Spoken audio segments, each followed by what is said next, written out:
Here we are.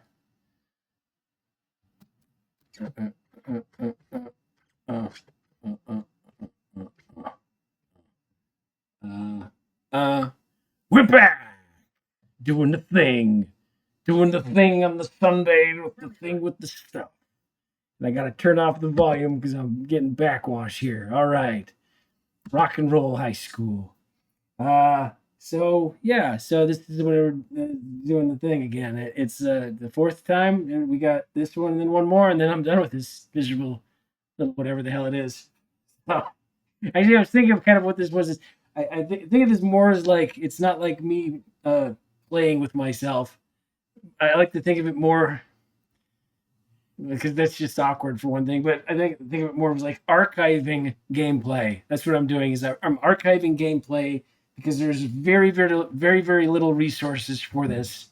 And I think maybe somebody in the future might see it and say, "Oh, there's some resources for it that didn't exist previously," or something like that. So we're gameplay archiving. That's what we're doing. Anyway, today I did the roll. You're gonna have to trust me again. This is how this is gonna go. I did the roll, and this is how it turned out. Marines versus the Predator. We get to see. We get to see. We're gonna find out. So I'm just gonna start doing the thing. I guess. Why not? Okay, so Sunday. Think of it as kind of the exact same thing as somebody watching somebody like playing a single player video game for 2 hours. Only this is more analog. It's like an analog version of that. Sort of. Whatever. I'm just making excuses. The endless justifications of a pathetic man. Okay, so let's get this stuff going here. I've already decided this is the Marine side. That's just how it is. Oh, we got some kind of what we got going on here. I gotta readjust the thing too here. That way? No, this way. That's what I needed to do. There we go. That looks slightly better. Slightly less.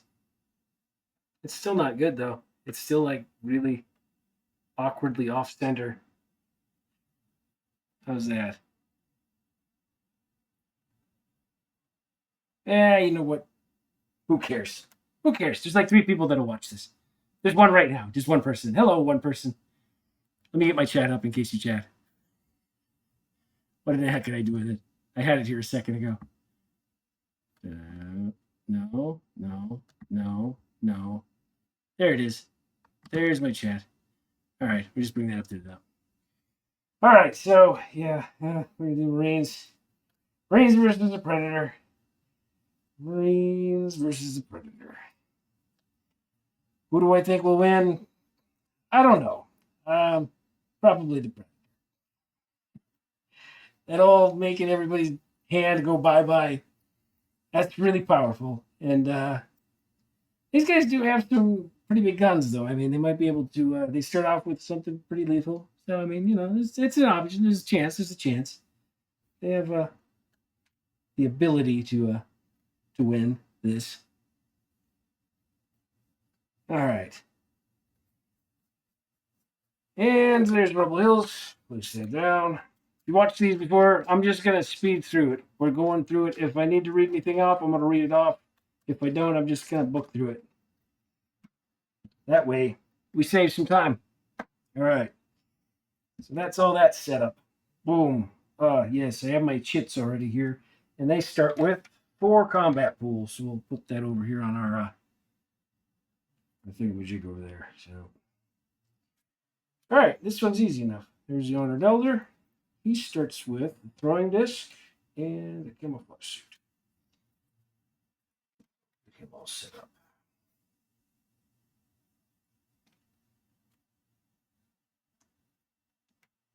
So this could be interesting. He's harder to hit, but these guys hit pretty hard, and they hit pretty steadily. Could be interesting. Predator's going to want to, well, do what it does is open up the board as soon as it can. All right, so that's that. I'll move him just a little bit over more this way.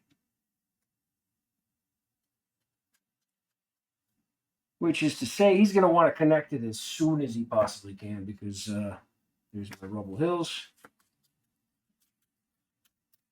I don't remember. Did I shuffle my Marine deck? I don't know. Maybe I did. Maybe I didn't. Let's find out by shuffling it again just in case. That's fine.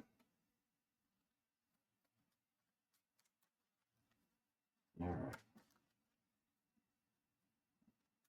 The Marines, they're going to want to pack up stuff as quick as possible, so the armory is going to be their best friend. And they should be able to get enough stuff to make everybody at least fighting strength within 2 turns, probably even less than that. Predator, yeah, again, as soon as possible, start rolling. However, they got that limitation. If they really want to start rolling, they have to wait until they have all the berserks on them.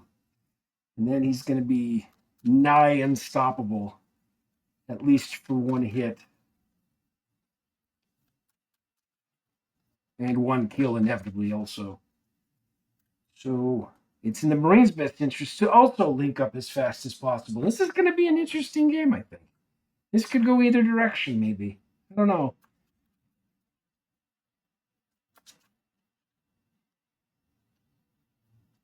Ooh. There we go.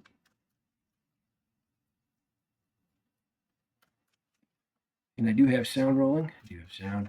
All right. I could probably bring, again, too, everything's kind of off center. Why is it doing that? There we go. Move up. Move up.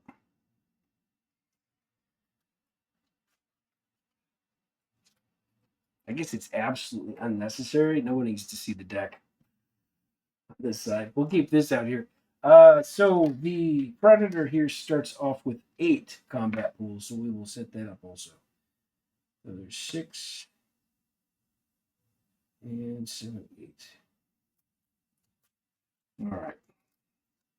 And again, this one works. Marines go first, Predator goes second. Marines have a 5 card hand size. Predator has an 8 card hand size. Marines have that due to 4 card hand size normally, and then they've got +1 for having a leader. All right, so that's the standing. That's where we're at right now. Let's start off with our main group here and our main Predator. I was about to say group, but it's just one itty bitty dude. And he starts off at the mothership there. Or not the mothership, yeah, that is the mothership. I am using the mothership. Why was I using the mothership? I think it's because I'm grabbing something right away. Maybe. Can't think of what it would be that I would grab. Oh, I know what I'd be grabbing right away. Yeah, that does help out.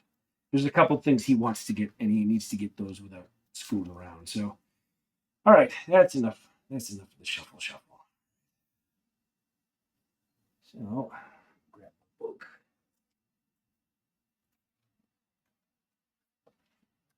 I'm an old man. I need to be reminded every time I play this what the rounds to play are. All right, so ready rounds goes first. Protection step. Play new locations. Start with Marines. We got a vantage point. Predator. We have a main corridor, which is interior. So that's going to go up here. I want to be able to see some of the, make sure everything there is fairly visible. Same condition, so it's going to be doubled again, just like that that rogue game with the Marines versus the Rogues. It's going to be doubled, so whenever they're at a place with cover, they get +2 defense. They can only be attacked by 1 character, and each character in open location gets -1 defense. So open locations are not friendly. So that one that they just played, nobody wants to go there. This one doesn't count because it's starting. None of the starting locations count. So that one doesn't count for open, but that one does for the main quarter. So, okay, yeah. Whew, there. So we got that one. We got that one. We go on to movement. Staying. Marines are moving up to the armory.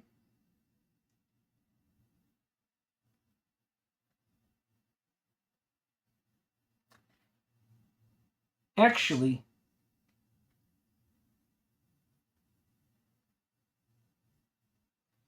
my main group, nah, we're going to keep everybody together. We're going to keep everybody together. All right, so discard and draw. Nothing to discard, so we draw 5 cards. 3, 4, and 5.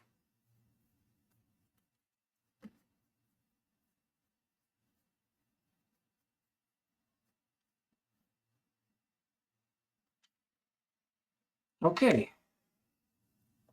And the Predator draws 8. 1, 2, 3, 4, 5, 6, 7, and 8. See what kind of presents we got today. Oh, okay. So we want to play a card right away for the Predator. So we say that we have a card to play. Gives the Marines the first chance to play one. We are in the discard and draw phase. We're actually technically in the draw phase of the discard and draw phase, so there's not much that they can do. The Predator is going to drop a Berserk on himself immediately. All right, what else do we have here? Not a lot of stuff.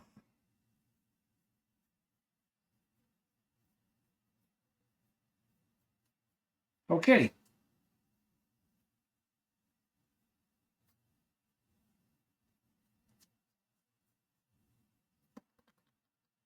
One, two, three, four, 5, 6, 7. This one costs 3, which means it costs him 1.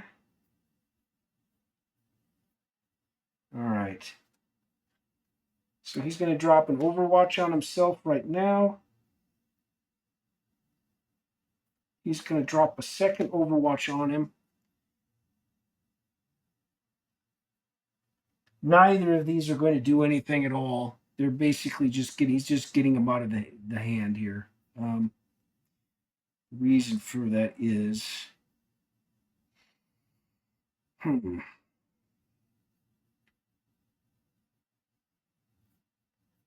Okay, so we're going to play a free Prepare Yourself. It costs 1 normally. He's got a Berserk on him, which means it costs half of 1, which means it rounds down to 0. So it's free. And that one is immediately refills his hand to its current size. He's got 4, so he draws 4 more cards. 1, 2, 3, and 4.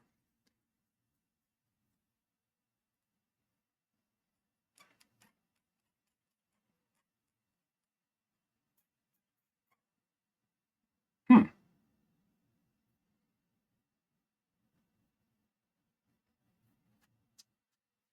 Hmm.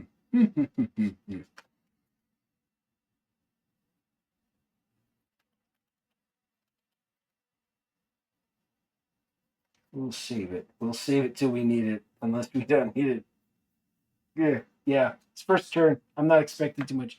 Okay, so he's done with that.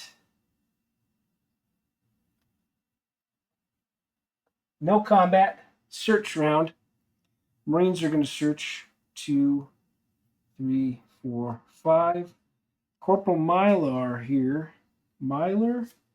He's going to do a sweep the area. Search your deck for the next location card. Play it adjacent to a location where you have a character. Move that character to the new location. Shuffle your deck. Actually, you know what? We're going to make Sergeant Hart the recipient of that one. He's going to be the one that plays that. Actually, I guess it doesn't matter. It doesn't matter. So I'm just going to go ahead and do old school search for a location. There's only one in here.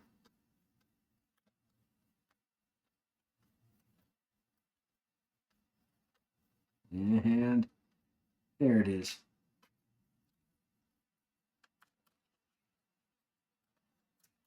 And again, too, the old school way of doing searches in this game is you're going to pull one each off at a time, revealing them to both players until you find the one you're looking for, and then you reshuffle it. And it does not count against your loss of hand size. So there goes the barracks right up here next to the armory. And Sergeant Hart. We're going to say he is little Mr. Rifle here. So let me grab one that isn't his. So main group is the blank one. And just to make sure we keep everybody organized. Main group is the blank one, and everybody, Sergeant Hart is the. I'm going to put his tokens on him to make sure that he's separated there. So I get 4 here for searching, and I have 3 things in my hand,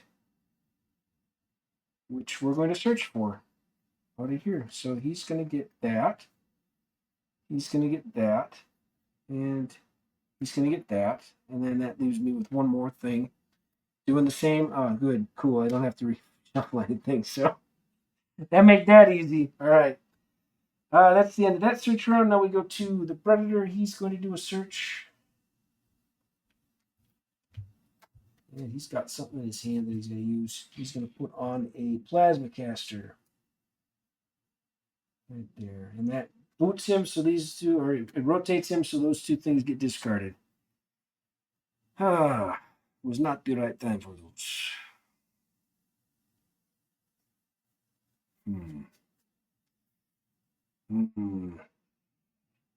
Yeah. Okay. We got to book this one, so we might have to do damage right away on this. They're gonna be vicious once they start rolling. All right, so now we are at the ready round. Ready. And let's get that. Actually, I'm going to leave these on top because I'm going to move some stuff around here. So, play new locations. That's discarded.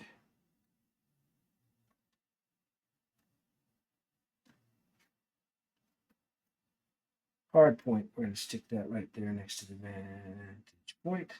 And they get a corridor, which goes up here next to the main corridor. We're just going to stack these on top of each other. All right. Should probably do that with these guys too. Just move them down just slightly. I don't think I'll have that Conestoga coming out yet, but if it does, we'll have a spot for it sitting right there. Okay, so he's ready to movement round. We have something to play over here, I think. Play at the start of movement. All players find the top location in their decks and play them immediately. Shuffle the deck. So we are going to do that right now.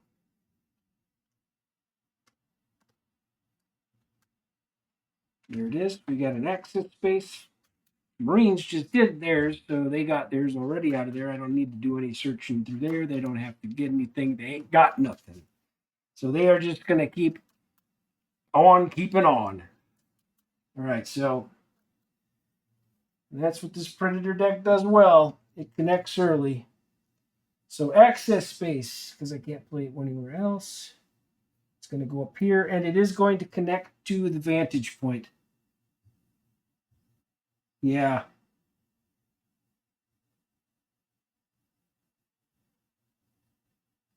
Son of a bitch. Landing pad. It's connected to the landing pad. That's freaking hardpoint, man. Wait, what are the restrictions on this? I just got to make sure I got this right. First person to play this card picks one additional location. That location is adjacent to the access space. This effect is permanent. Ah.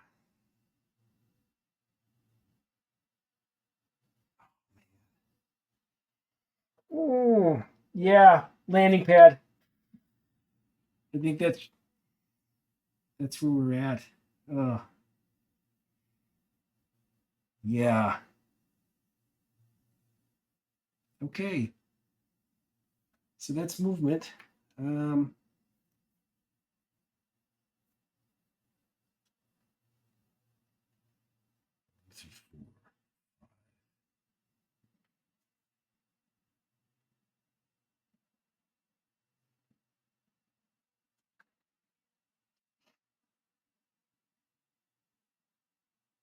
I got camouflage suit.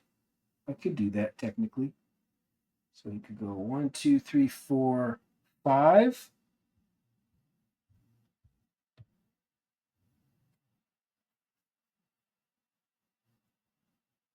No.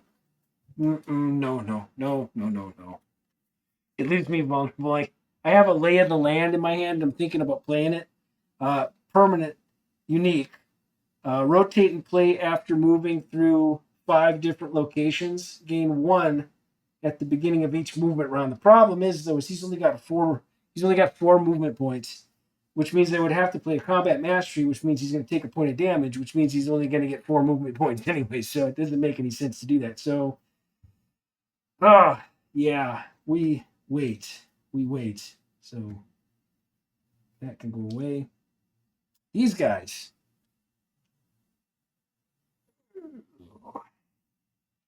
Yes, sir. I think we are actually going to move.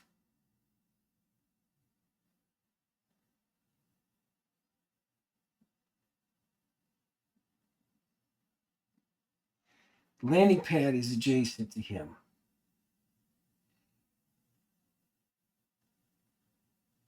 I don't know if we're ready just yet. So we're going to, first off, he's going to spend a movement point to move this over to him. He's going to spend a movement point to move this over to him. That's fine. I do have to. Oh, so he's going to be 4. Then he goes down to 3. He goes down to, or he stays at 3 because he didn't move anything. He goes down to 1, which goes up to 2. He's got 3. He's not there. He's up here. This bad boy.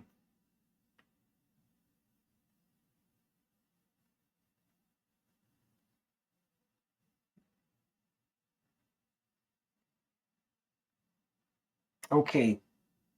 I think this is how this works. So we're going to get rid of his weird movement token here. I got to make sure he's got hidden movement. All right. So he's got hidden movement. So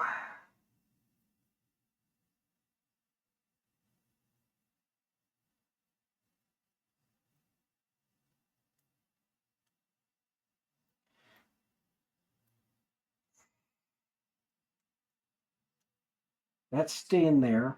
And this one's going 1, gains a movement point for moving in here. So we can go, that's 1. That's 1, 2, 3.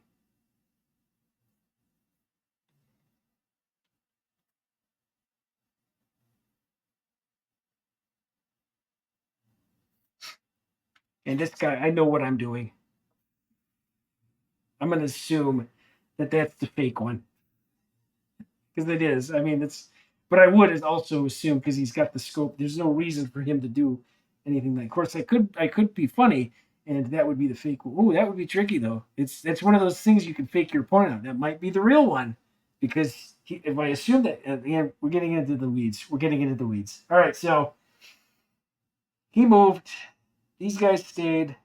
So he's technically either here or here. Those are the 2 options.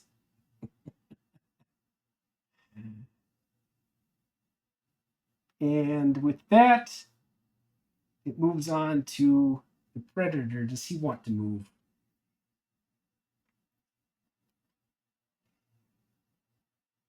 No, I don't want to do anything just yet. So we move on to discard and draw.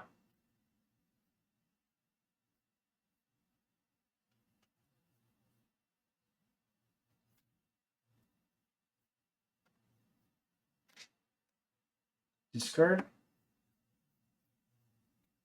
4, 5, 6, 7, 8. Yeah, okay.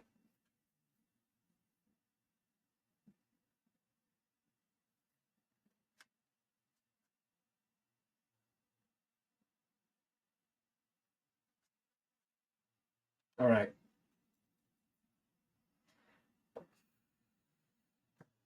I should have done this one first.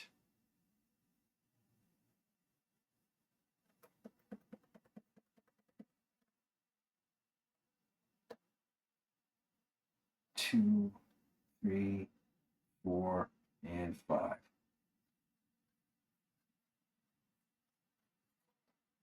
All right, Predator. He has a card they want to play. Does the Marine have one? No. The Predator's going to play a card. This changes everything.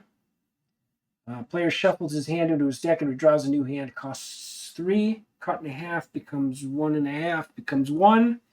So he's going to pay 1. And he's going to take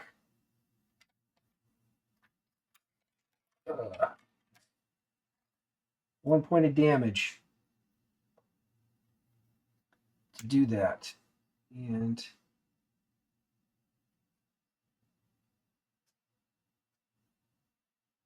yeah, we are going to do that. So this gets reshuffled into the hand, or reshuffled in and draws a new hand.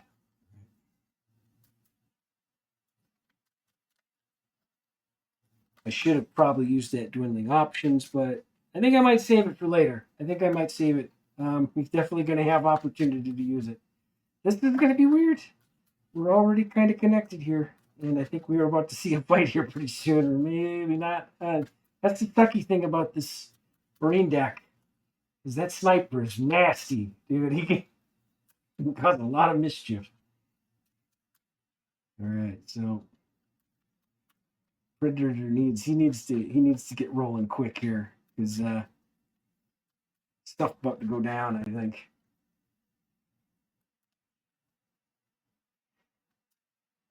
Or it's gonna have 5, 6. Yeah, he does have to. So we're still in the. What are we in the draw and discard? Yeah, I should have moved at least to put tokens down, but he can only shoot from to there, so he's not really a threat yet. Um,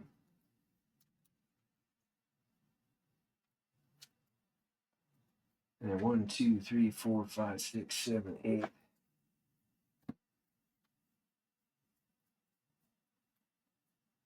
Okie dokie. So we got a second Berserk. We're going to play that.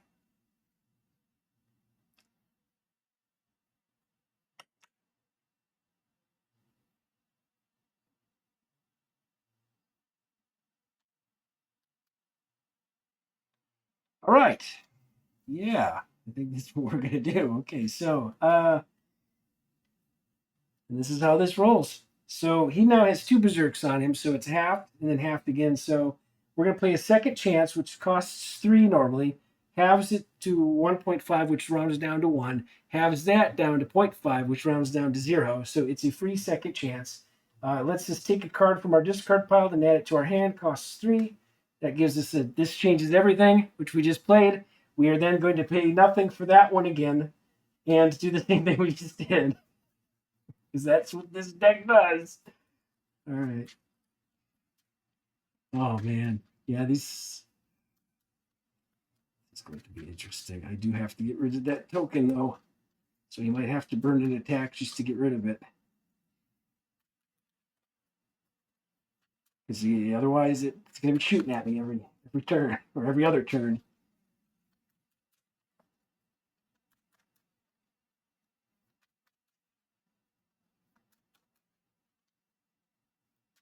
All right, so 8 cards. 1, 2, 3, 4, 5, 6, 7, 8.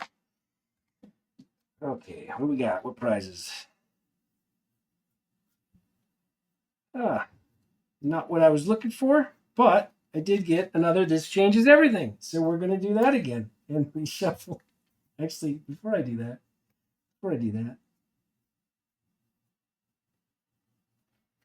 I'm going to use this free dwindling options to get rid of their hand. So they have to discard their entire hand. Boom. Ah, this deck's stupid. All right, I'm gonna have to do something about that card. I might take it out. I might. It's just with this particular deck, it is dumb. It is way stupid. So we're gonna do that. Gonna do that again. After doing that, and reshuffle back in the deck.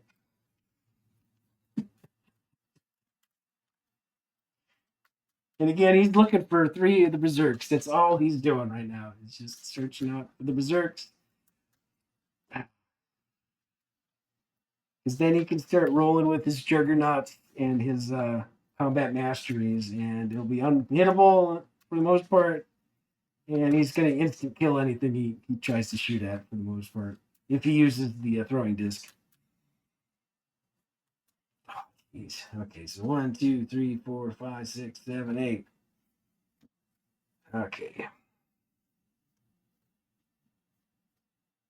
And there it is. We got our third berserk. We're rolling. All right. But I didn't get any other stuff I wanted, but I did get some other cool stuff here. Of course, I could always just do it again. 3. What if I have in there? Is there anything else in my discard here that I want to keep? Or at least use?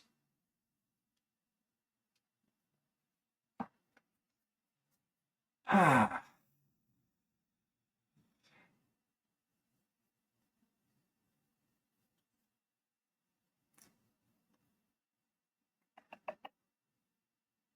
No. Nope, nope, nope, nope, nope, nope, nope, nope, nope, nope, nope. I got a plan. We got a plan. We're gonna roll with it. All right. So, is he done though? Am I done?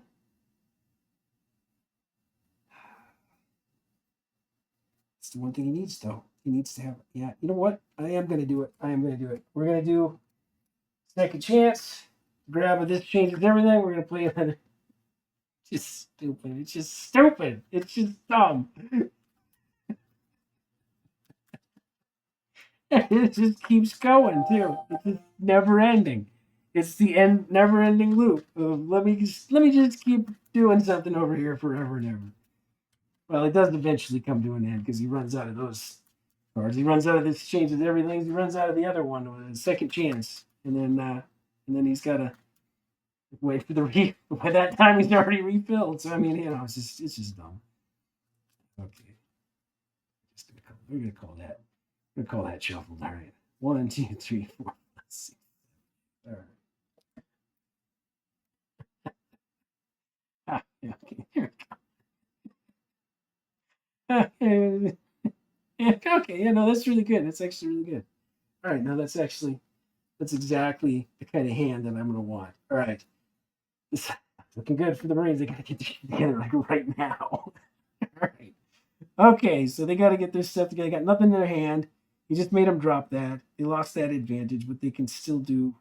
See who's not got a weapon here. He doesn't really have a weapon, but everybody else has a weapon. I'd like him to have another weapon, but I don't think we have a chance for that. I think we got to start rolling. So let's just see what we can do here.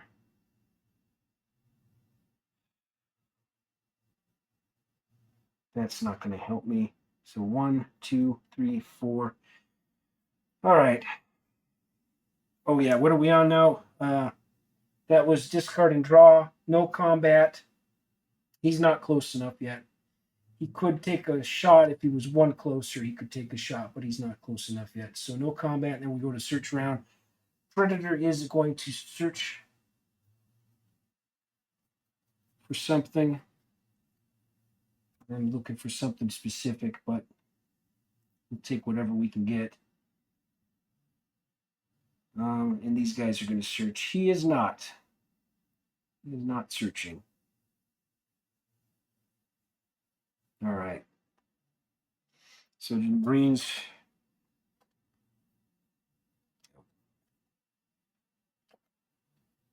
There's 1, 2, 3, and 4. Okay, that is actually not bad. That's definitely stuff we can work with.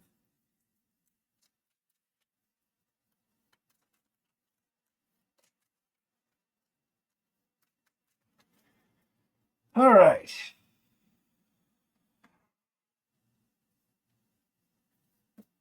I want Mylar to have this. Actually, no, I want Mylar to have this. I want that. Let's have Campbell have that. Let's put this on him and this on him. That's how we'll do that. All right, that's not bad. All right.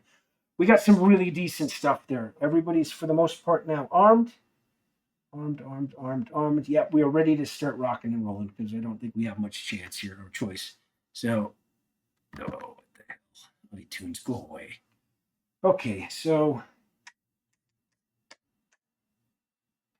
and our predator is searching also.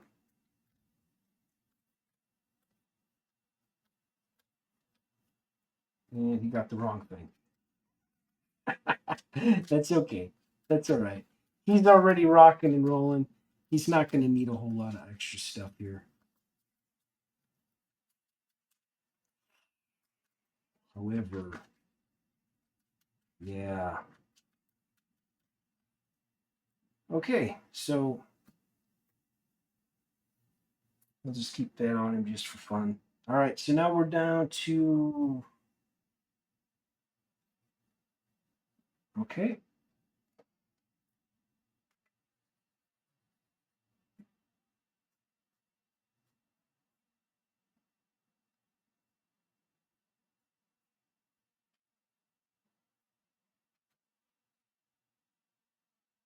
All right. Ready round. Now we'll play new location round. We have a location in my hand which I can reveal, and it goes out of play because it's already in play. So that.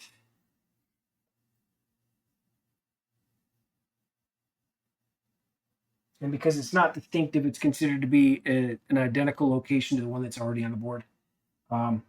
If it's distinctive, if it was distinctive, or I think that's the only way it does. Distinctive, you can have multiples in play at the same time. If you're playing like for the sewers, for the resistance, they have the sewer card is a distinctive location which can play multiples of on the same side. But this does not work that way, so that one goes out of play. All right. So we do, however, still get to play another card there. All right, so movement round. And what do we have here? Equipment warehouse. Let's put that over here next to that. Movement round.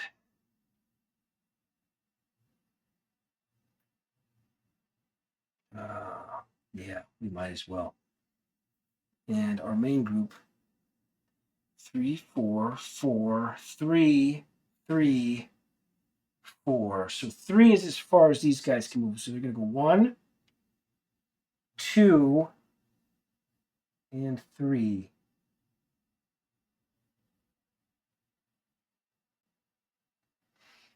Okay.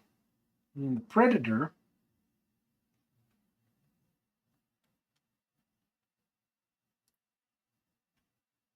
Okay, that's the one. He's got that 1 point of damage on him. Yeah, we're going to take off that 1 point of damage here at the Predator Mothership. And then we're going to do a Somebody Wake Up Hicks to undo him here.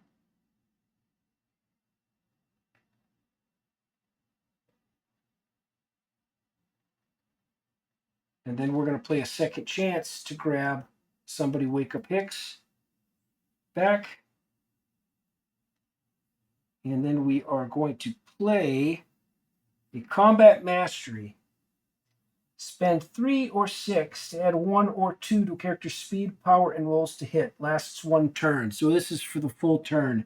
We're playing it now. It's going to give him 2 to speed, 2 to his power, and 2 to his roll to hit. whenever he rolls to hit. So it costs a 6. 6.5 is 3. 3.5 is 1.5, which rolls down to 1. And then in half again becomes 0. So it is free for the big one. And we're going to keep that right here just until the turn's over with. Okay, so he is moving. And we're going to do this here. They have 4 guys, so they would outnumber me by 3. So I could move. He can move here, but he can also move here. We're going to move one here, and then we're going to move one here.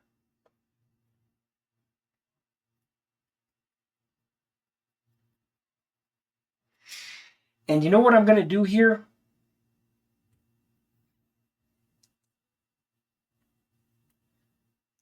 We're going to shuffle these up so I don't know who the real one is. We're going to at least make this a little exciting here. So I have no clue which one of these is the real token. I have no clue which one's the real token.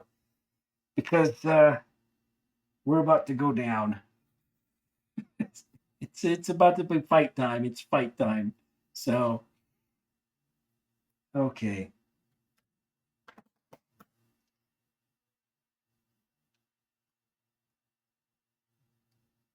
And the way I'm going to do this is just to avoid any confusion. He's got 2 ranged weapons. He's got a short ranged weapon and a long ranged weapon.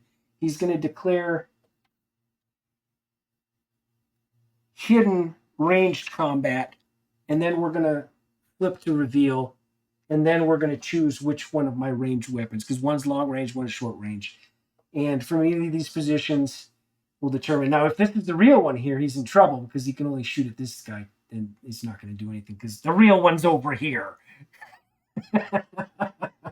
There's no reason for the real one to be over there. I mean, it could be, but I mean, it's probably not.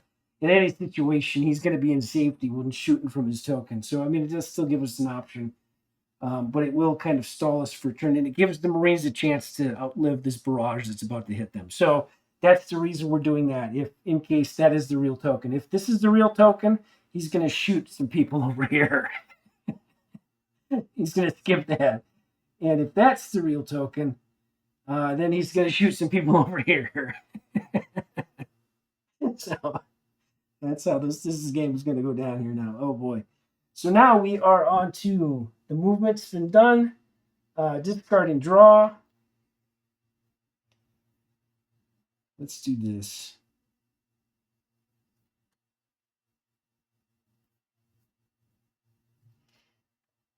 Discard those. 1, 2, 3, 4, 5, 6, 7, and 8. Oh, yeah. Okie dokie. Okie dokie. So 1, 2, 3, 4, and 5. And that doesn't really. What we are going to, because we get to play a card before they do, we'll play 2x2 formation. It's not. It doesn't help us out at all. It doesn't help us out one little bit because they're immediately going to do this. They're gonna dwindling options and make the hand go away. And why wouldn't they? Why wouldn't they? All right, so the Predator's there. Okay, so that's that.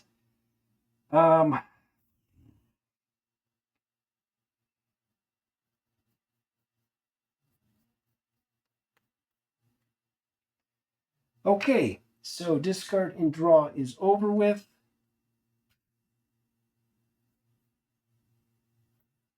We're on to combat. Declaring ranged attacks. Everybody is declaring a ranged attack. Now, here's where it's tricky for the Marines. I don't know which one is which, so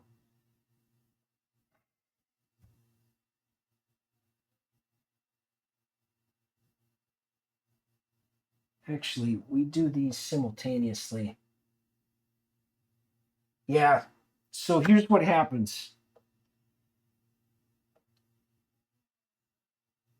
No, We declare ours first, and then they declare theirs, so they get the pluses, they get the bonuses to it. Okay, I think that's how it works. So we have to pick because we don't know which ones these are. Who's going to attack who? We've got 1, 2, 3, 4, 5. We got 3 targets. So Sergeant Hart, who is in this location technically, is going to be shooting at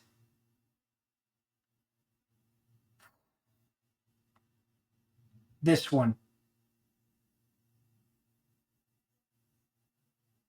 This is where it comes important. All right. This is why hidden movement markers are. This is actually going to. It's going to.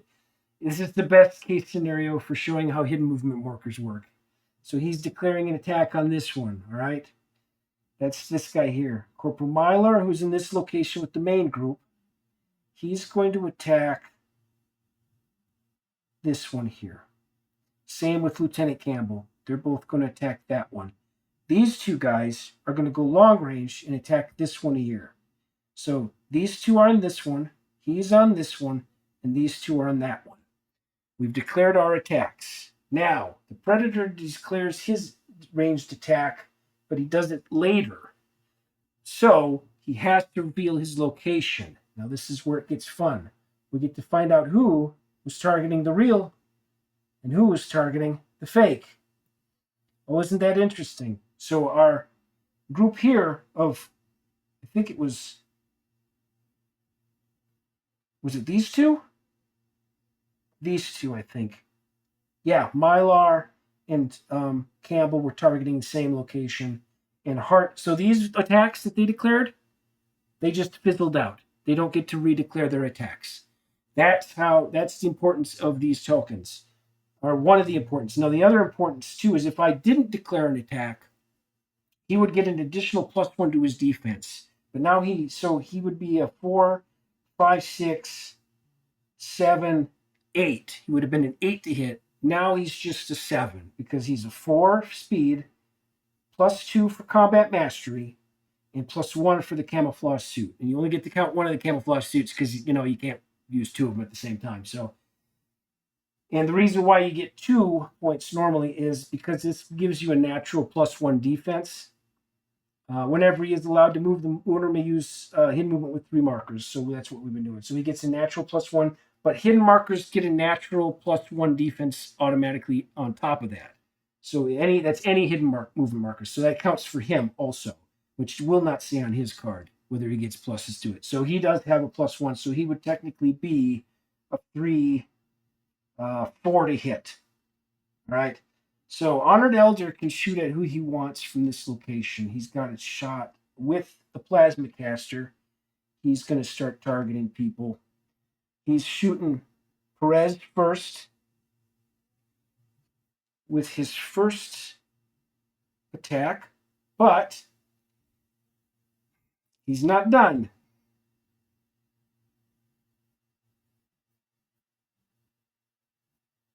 Because he's going to also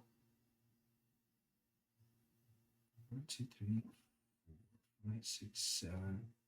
I played into a layout. Stupid, I got another one in my hand. All right, so he's going to declare an attack against Sergeant Perez. Then he's going to somebody wake up Hicks himself. And he's going to target Hicks second. 2 attacks. Now he does also have another somebody wake up Hicks. So he's going to do a 3rd attack. And he's going to shoot at Corporal Myler, I think. He's less of a threat. I should have dropped that sentry, god damn it. All right, so he gets a +2 to hit. So everybody does their attacks at the same time because the declares for ranged attacks don't resolve. They resolve at this. All ranged attacks resolve at the same time, and then all close combat resolves at the same time. So all of their stuff is resolving technically simultaneously. So we start off here. Let's see how we did. How many attacks did he have? 1, 2, 3. So he has 3 attacks. 1, 2, and 3. Okay. Let's see if the Let's do the Honor Elders stuff first, just to get it out of the way. So he's got a +2. That's a hit for Mylar. We're just going to turn him that direction for right now, because he's going to die. He's getting hit with the Plasma Caster. Does 15 damage. This weapon cannot run out of ammo. All right, second attack. He's going to shoot at Perez. And it's another 6, so he's toasted too. This might be a short game today. What are we running at now? 45 minutes. 49 minutes. All right. And the last attack is X. 3, 4, 5. Hicks has a 4. 3 plus 1, speed's 4. And yeah, that hits him too. So Hicks is down also. And I should have, didn't even think about it. I had the motion scanner the whole time. At this and all adjacent locations. Damn it, that could have saved me a lot of trouble. Oh, I could have gotten a couple more shots off.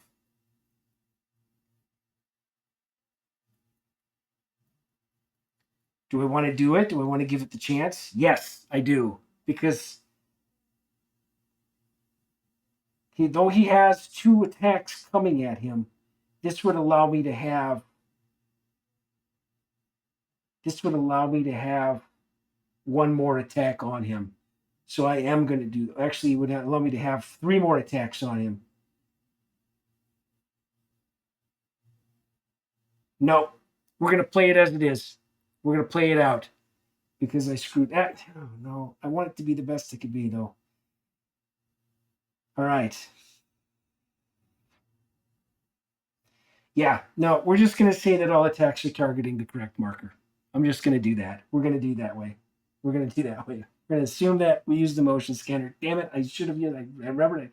This is the problem when you're playing 2 decks at the same time. That's what I'm doing. I'm going to do a mulligan on that one turn because I'm playing 2 decks at the same time. And I'm going to say, we use the motion scanner. Geez. I'm going to do a mulligan. So all attacks versus the Predator. He's going to be tough to hit, though. That's the problem. I don't even know if they can hit him. So here's what we got. We have no pluses except for a +1 to each of these guys for the battle standard. He has a 4, 5, 6, 7 defense. Can they even hit him? I don't even think it matters. I don't think they can hit him. They have to roll above a 7, so they would have to roll an 8. So they would have to have a +2. Yeah, they're hosed. They're toasted. It doesn't matter. It doesn't matter. It doesn't matter whether yeah. Okay, so they rolled. We'll do the rolls. A 6 plus 1 is 7. 4, 5, 6, 7. They have to have a +2, and they only have a +1. Got no hand because it's stupid that whatever that is. All right, it is what it is. They rolled nothing. And these guys are toast. Doom, doom, boom. Dropping all their stuff on the ground. One big old pile. Oh, no. That's not good. Oh, jeez. All right, looks like the Marines just bought it, I think. Unless we can get...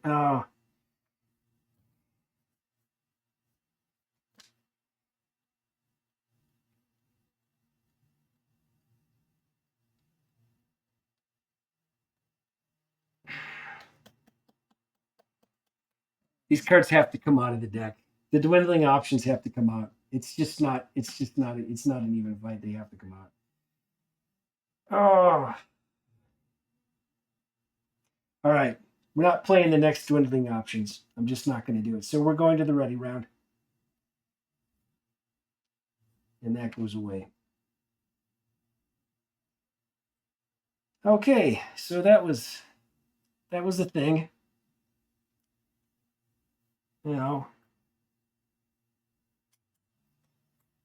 he has to pick this up. At the very least, he has to pick it up. Okay, so that sucks. That sucks really hard. But we have a couple chances here left. We still have our sniper.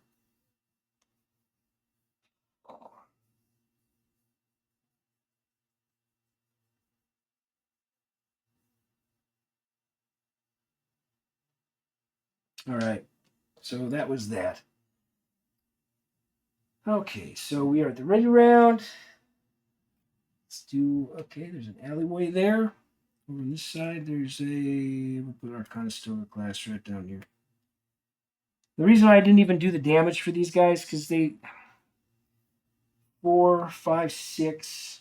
6, he could take 12 damage, and he's the biggest. The rest of these guys, he could take 8. Take 8, 4, 5, 6. Yeah, 3, 4, 5. Oh, he could take 10, 12, 10. So yeah, the armor wasn't going to help him. It wasn't going to save him. That's 15 damage. It just smokes him. It just smokes him. Um,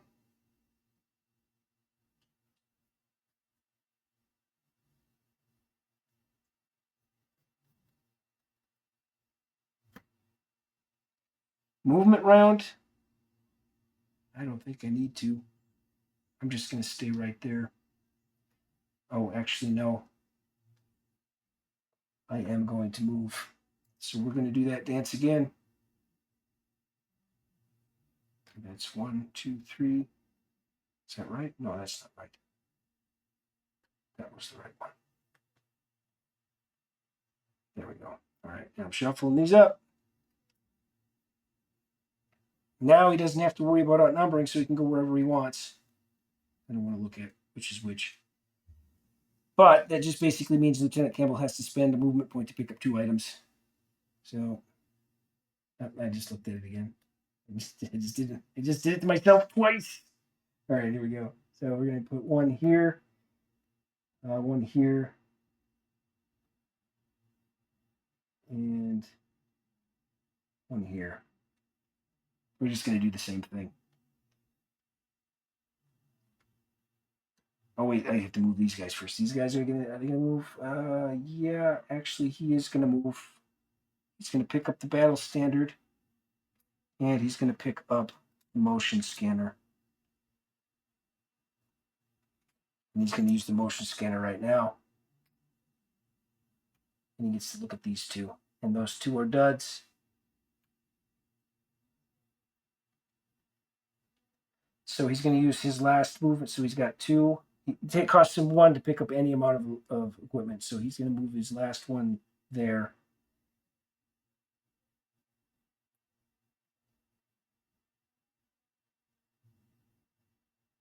And our buddy's gonna move over here.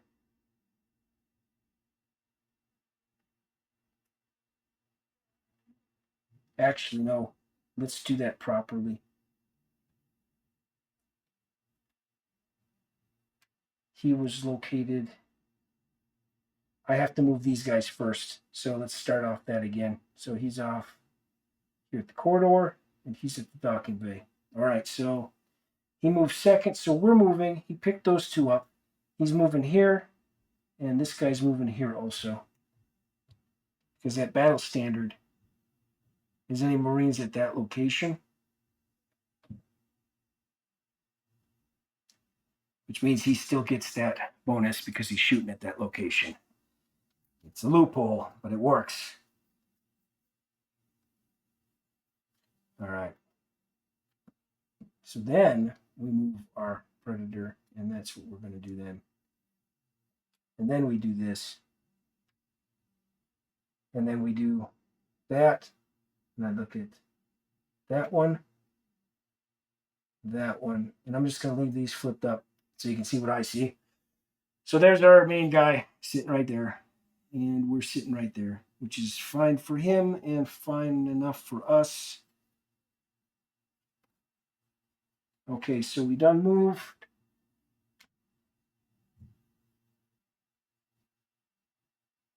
Campbell is going to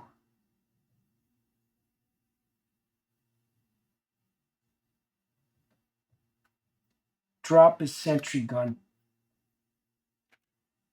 right there.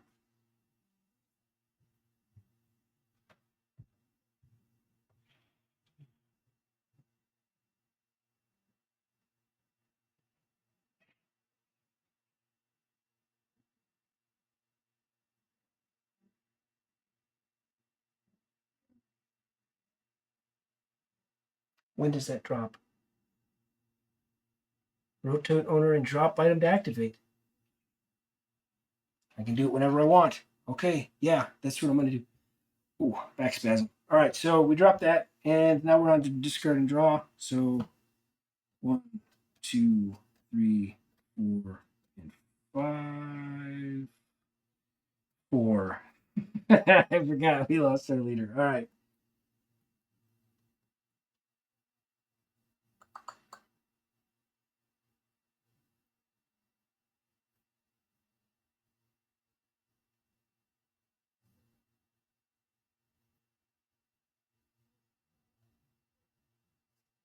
All right.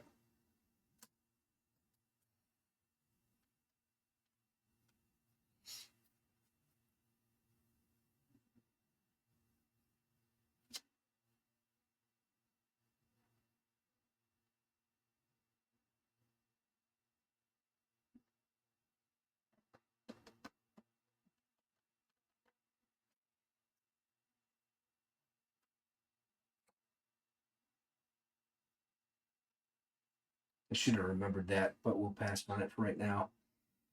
Okay, so there's 1, 2, 3, 4, 5, 6, 7, 8.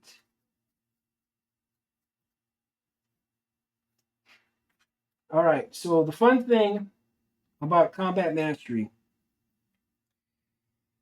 you can play this multiple times. You, however, only get +2 to hit total. You can choose one, but because it adds to his speed and to his power, those aren't included in that. Attributes like speed and power, you can add cards onto that multiple times in their cumulative. So this one would give him a +2 for one, and then another +2 for a second one. Both of them play for free because of those stupid berserks. So he's going to get a +4 speed and a +4 power and a +2 to hit. He's going to play those right now. This is so uh yeah. Oh boy. We're gonna play it. Prepare yourself.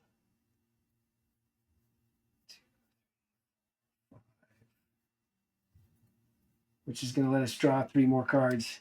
6, 7, 8. At which point then we reshuffle.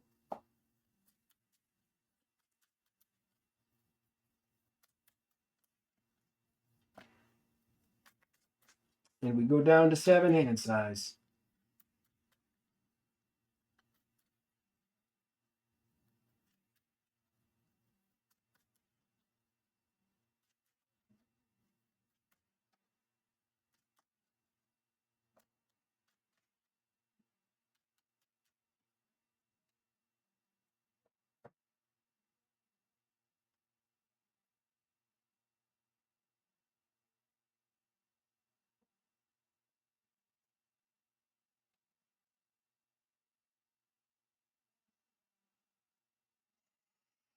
Okay. Again, these guys have no chance of hitting him. Because that's just insane. That's an insane amount, but he's got a chance to hit at least one of these guys. So that's what he's going to do, I guess. We're going to go to combat. Declaration of combat. It doesn't matter.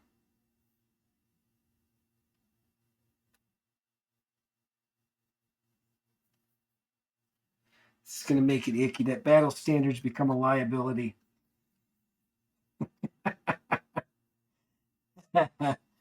Oh boy.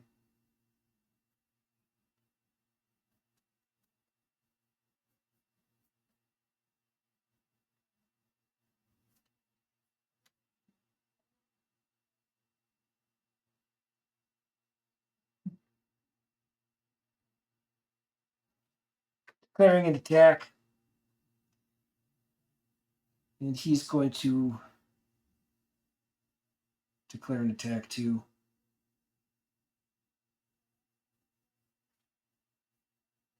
Yeah, might as well. There's nothing I can do. There's nothing I can play. It's not even. Nah, it's not even a use to declare an attack because he can't hit him.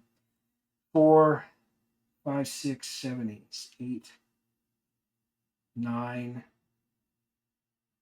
I would have to roll a 10. I would have to roll a 10 or better to hit him. So that's not going to happen. Man, I had a lot of hope for these guys getting the shot in at least. I did, man. These Combat Masters are brutal. All right.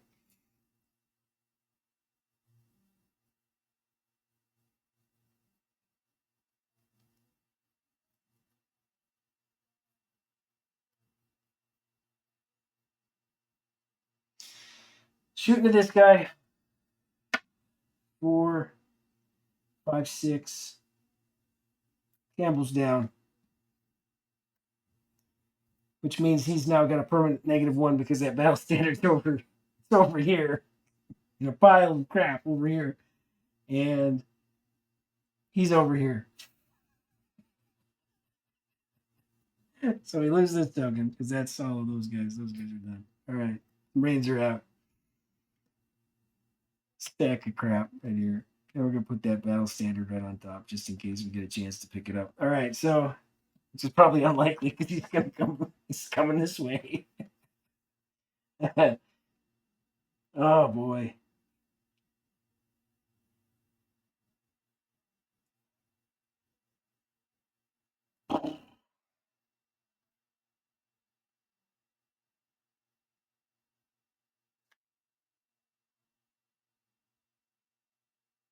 Actually, he would have made an attack that last time, so he would have to rotate this turn to unrotate that scope rifle. I forgot about that. Yeah, he made that attack the last turn, so he's unrotating that scope rifle. Okay. Ready round.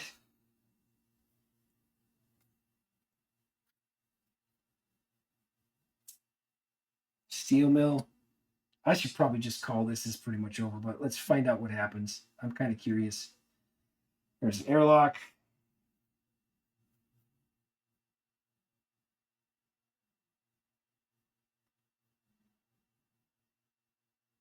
We have an access space in my hand, so I'm going to ditch that right now.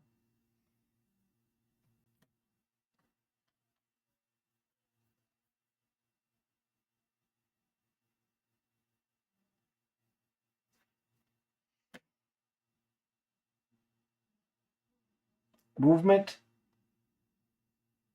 1, 2. That's, and then that. Okay.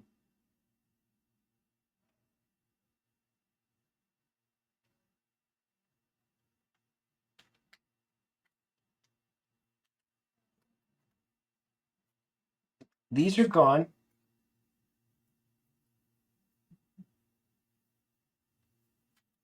This is his like shot. This is like his single shot to do something here. So he's going to do an overwatch.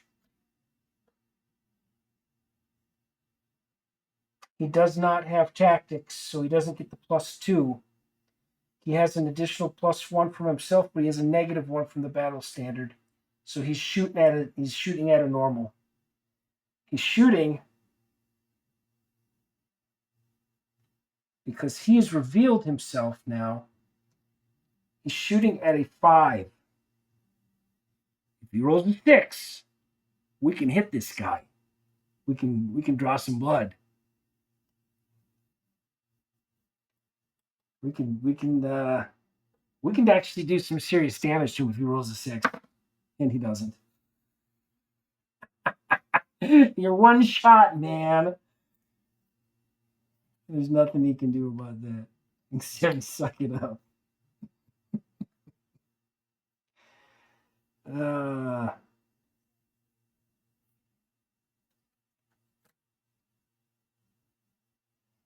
this deck is so fast. All right, so Predator sitting there.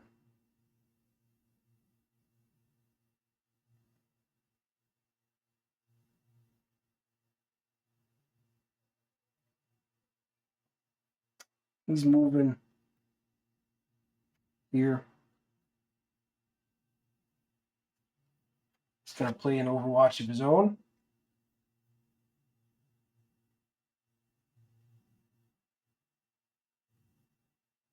And he's going to instant kill him with the Juggernaut.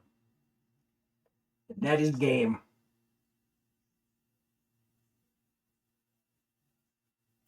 So just to recap what just happened here, he moved here because he moved second. Moved to this location. He's attacking this one because that's the real one. And that would be the one that I would be. So we would determine it that way. Oh, no, there. He's attacking him. Oh, it's the real one there. And Juggernaut, roll a die, pay that much combat pool, then add or subtract one from any die roll. You may repeat as long as you can pay every required combat pool cost. So if when he uses that with the throwing disc, because he pays nothing for any roll, he pays 0 because of those 3 berserks on him. The highest roll it could be 6, which gets cut down to a 3, which gets cut down to a 1, which gets cut down to a 0. That's how that works. So it costs 0 no matter what the die roll is. So he can just call an infinite number, and it adds damage to the throwing disc, which basically just nukes anything in one hit. So it instant hits, it instant kills, and it's game over. And that's how this one ended. And the Predator is still on top.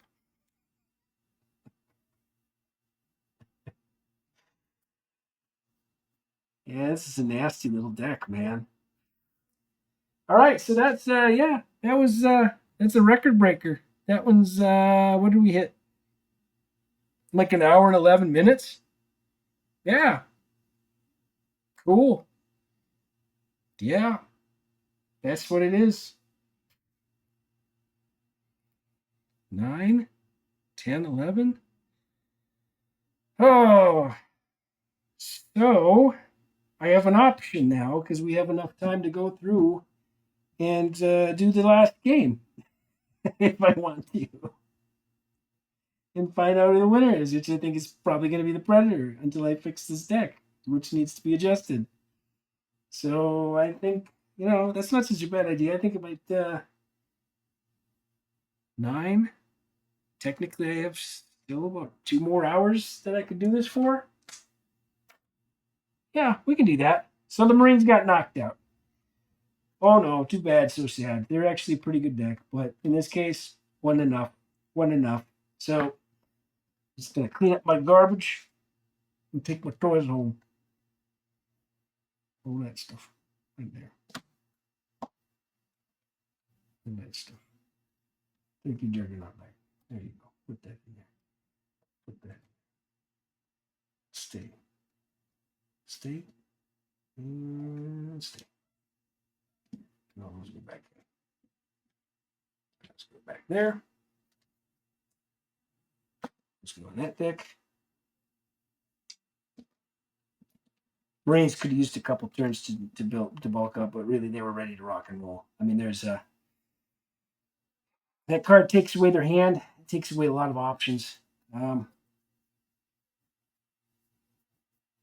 Dwelling options is just I got to reanalyze how that card works for this deck. I really do, because that's just it's a little too much. I went a little too hard on it, and it's yeah, no, it's not good. Yeah, we'll figure it out. We'll get these tuned up so that they play fairly evenly. So far, I'm fairly happy with most of these decks and how they play against each other. This is the one outlier. This Predator deck I need to adjust it. The rest of them, the games have been pretty like, I mean, the other two games I did that didn't have the Predator involved, they were fairly like, they could have gone either way. If it was a different draw, things had turned out differently, it could have gone either way. This one here, it's not playing fair. All right, so I'm just gonna put this away for right now. Bye bye, Marines. You did well. You died with honor. Actually, not really. And he just died. He didn't even get one shot off. It's kind of a disappointment. All right. Now, of any deck that has a chance on this one, I think maybe this one might. They go fast, but do they go this fast? I don't know. I don't know. There's another Elder. There's his starting stuff. Just the deck. Okay. There. Oh, sentry gun. We got.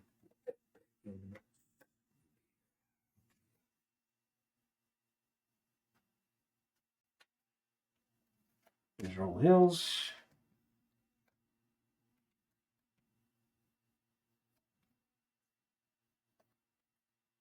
And midcourt.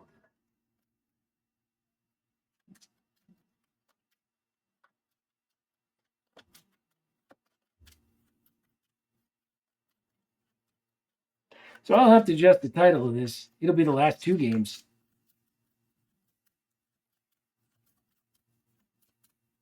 It happened.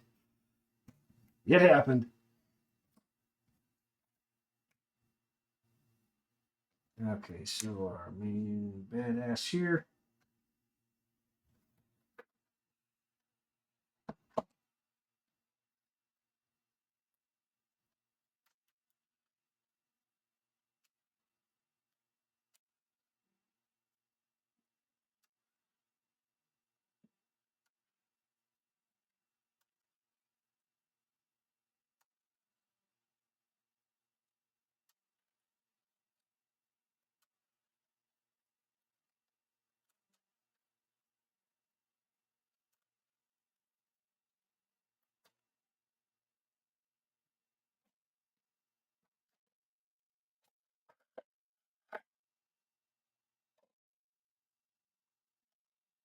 Okay, let's see what we got here.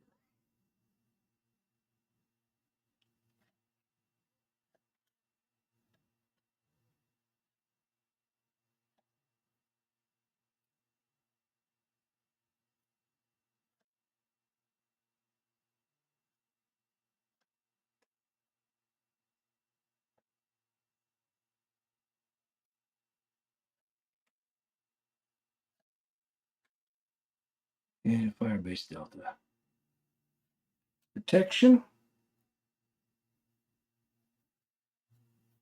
And there's a Rubble Hills.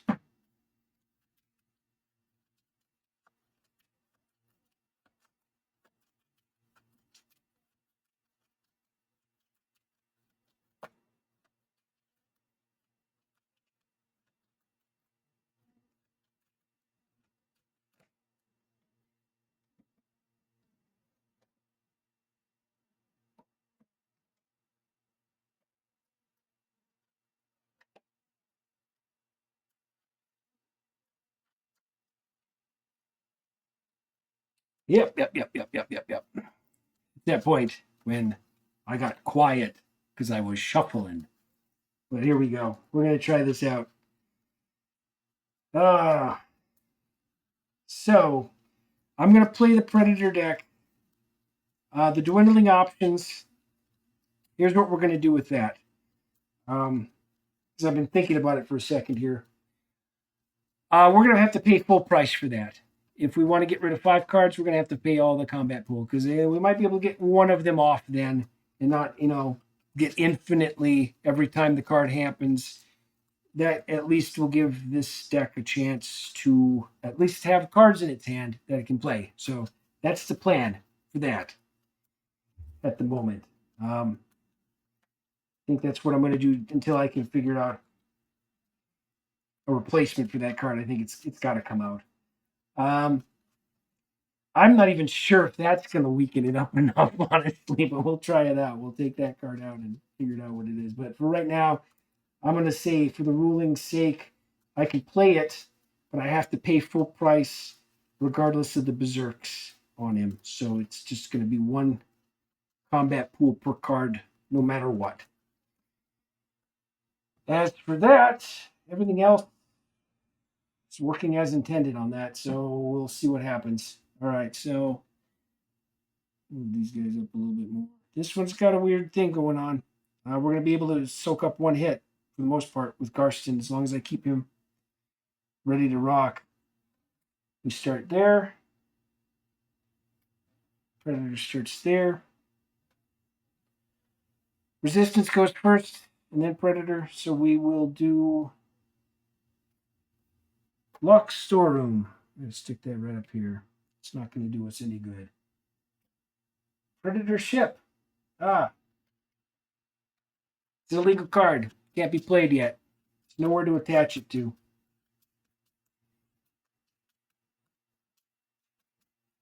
So we reshuffle. And we draw another one, and we get operations. And we'll just stick operations there. So, okay. Movement.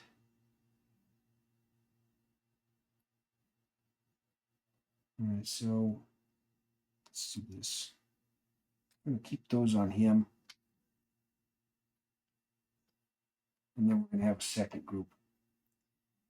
That's going to be the blanks. So the blank group. Actually,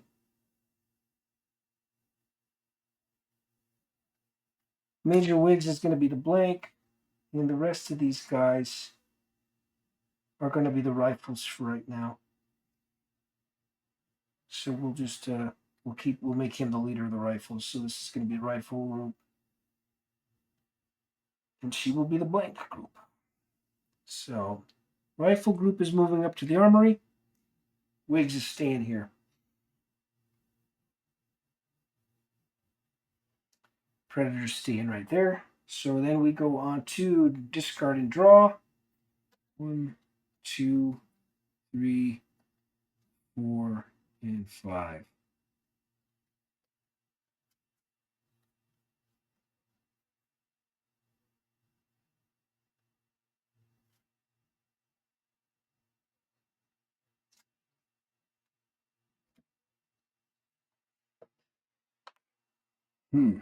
Interesting. 8 cards.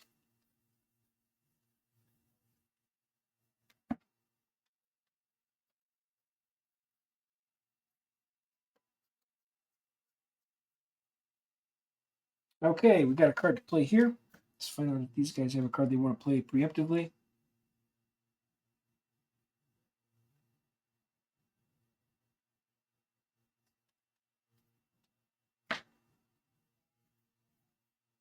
Nope. I'm going to put a Berserk on Honored Elder.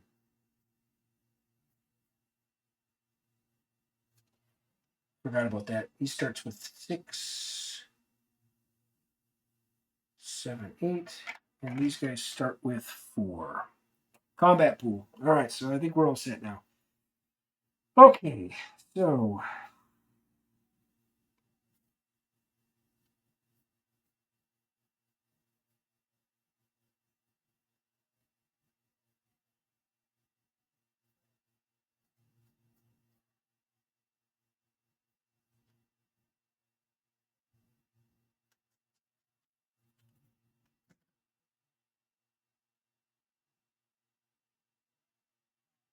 search round.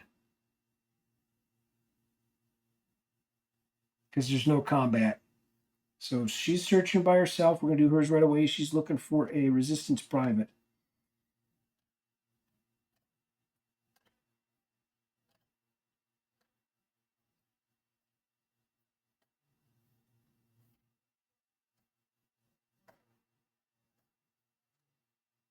And we're doing this standard. Come on, where are you? Where you at, sucker? Come on.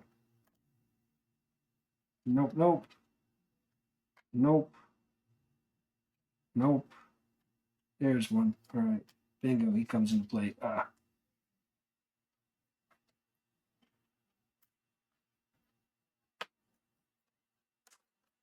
All right.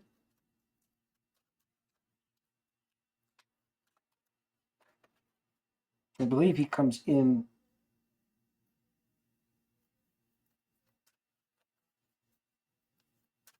I think he comes in unrotated. I'm not positive of that.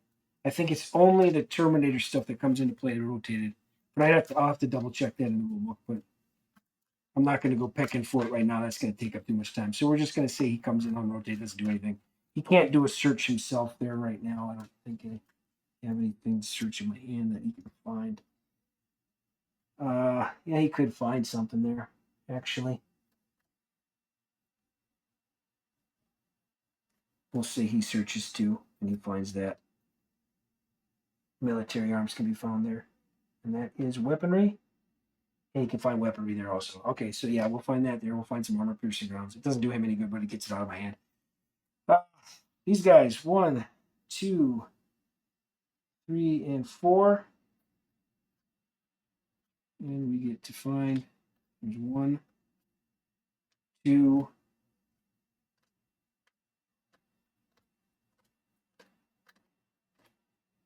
3, and 4. All right.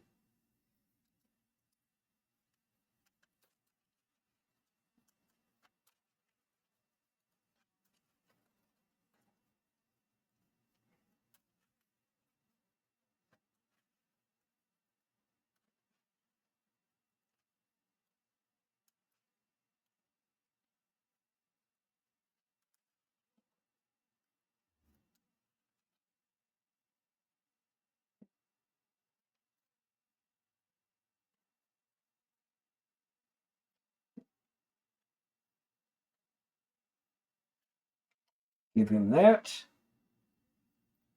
We're going to give him this. And then we're going to give him that and him that temporarily. Okay. Predator's going to search. And he's going to find a plasma caster.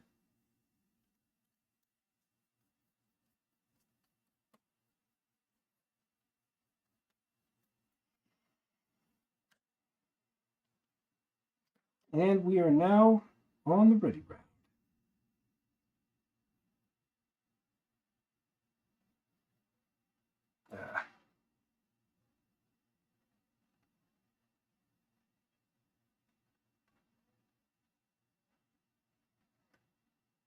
Location, Hive main corridor, and surplus depot. Well, that's nice. We have a secondary armory. That's good.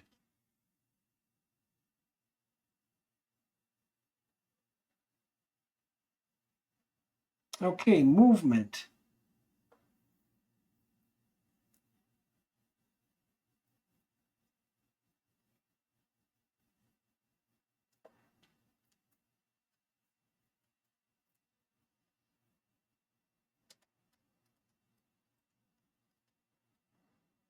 This group is regrouping with the main group. So they're all sitting at the armory. And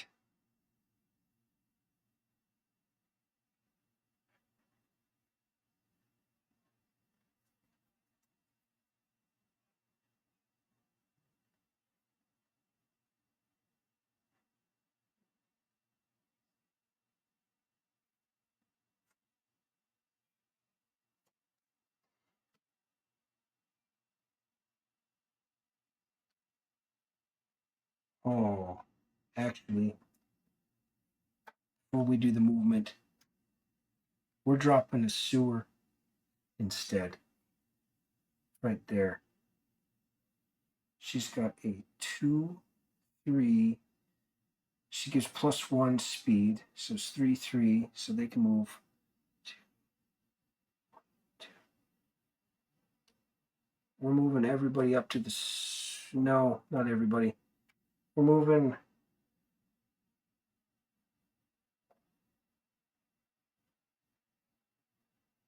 Okay, first off, we're going to give this armor tactical helmet here, so he loses 1 movement. So he's now down to 3.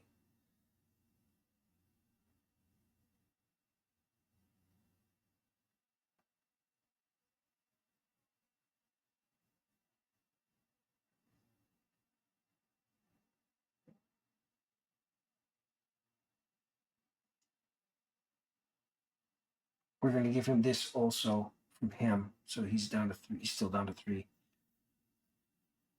Actually, we're going to give this armor tactical helmet over to Wiggs, so she loses 1, so she's down to 2, 3. She's down to 2. Oh, doing the shuffle here. We're moving him. We're going to call him Blank Squad. He's moving up to the sewer. We're playing a manhole. They have a chance to play something if they like.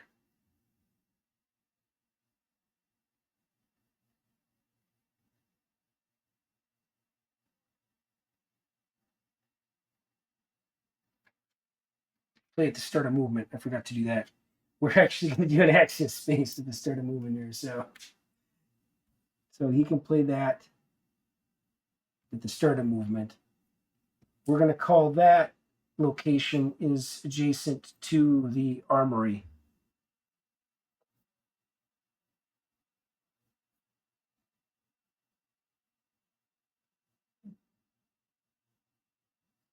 Okay.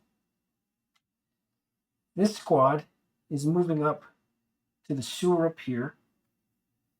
So it's him, him, him, and him. Actually, he could use. I could use my. Do we want to?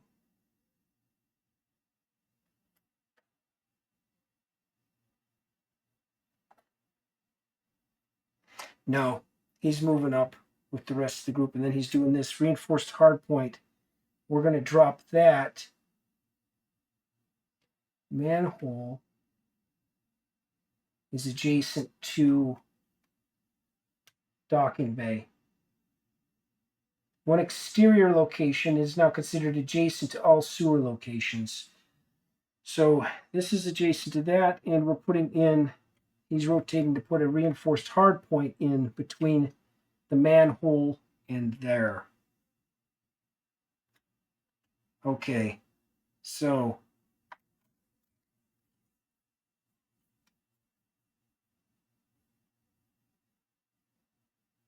this might be the doom of this deck. Oh shoot, shit's about to get real quick here. Sergeant Major Jensen is going to do an Overwatch attack. He does not have tactics. Oh, that's not. Oh, he can't. I'm using the wrong hand. What am I doing? No, he's not doing an Overwatch attack. I'm using the wrong hand. I'm not doing that. Okay, but Honored Elder has to do something here. Okay, so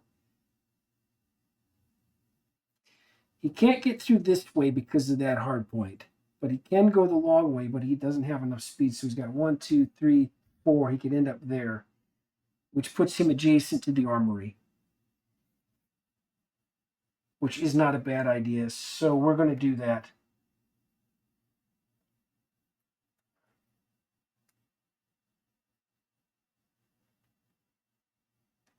And I'm not going to do the shuffle with this one. We're just going to move him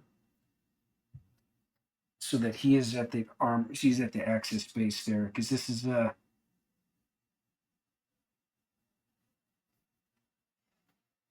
they have 1 card in their hand left. We are going to do that. We're going to play dwindling options and we're going to pay 1. But because he's got Berserk on it, he's going to take a point of damage.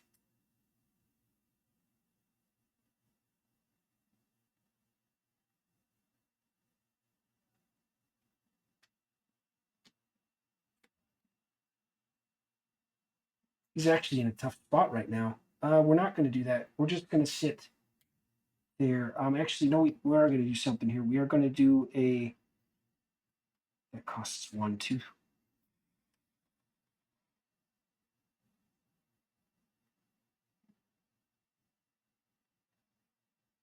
Yeah, we are going to take 1 damage, and this changes everything.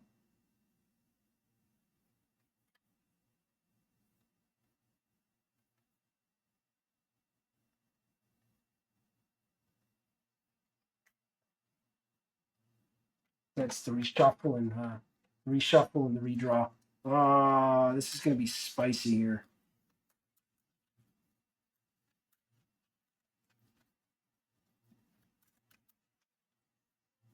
I might have actually screwed my predator here now. I think this. I forgot the inherited pluses that this deck gets bypasses a lot of the stuff that he would be able to do, but he. So I had a choice. I can get rid of the hand, and he's still probably going to hit because he's going to be at a +1, 2, 3, and he can shoot 1, 2. But now he has to shoot 1. But he can shoot 1, 2, 3. He can shoot 1, 2, 3. You could go 1, 2, 3. So he can shoot him from this location, but he's going to be at a negative. For the Barrett, he's going to be at a -2, and for himself, he'll be at a -1. So brings him down to -3. So he gets a +1 for him, +2, 3. He'll be shooting at a 0, and we don't have our, which is what we're doing right now. We're seeing if I can get some backup cards here to maybe help me out a little bit with the Predator. I think this one started a little faster than us. It's starting to make me rethink if this goes where I'm thinking it's going. This is the final game too. This is the big kahuna. If this resistance deck takes down the Predator, I might leave the Predator as is because it'll be the only thing that can take down the resistance. Oh boy. How interesting. All right. Which means I'd have to take a look at both of these decks. I think I know what I'm going to do with this resistance deck to slow it down, though, and that's going to help out substantially. It wouldn't have had this. A similar situation like this would have erupted, but they wouldn't have been able to get a couple of pieces of equipment right off the bat. But it slows it down a little bit. It might be enough. So, okay, there's 1, 2, 3, 4, 5, 6, 7, 8.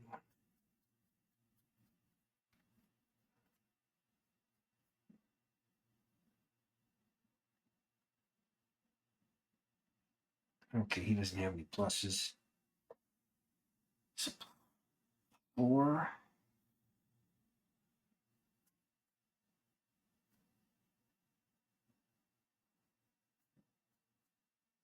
Okay. Be a -1.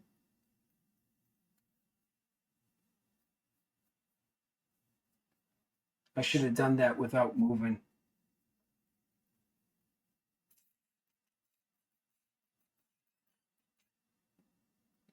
Yeah.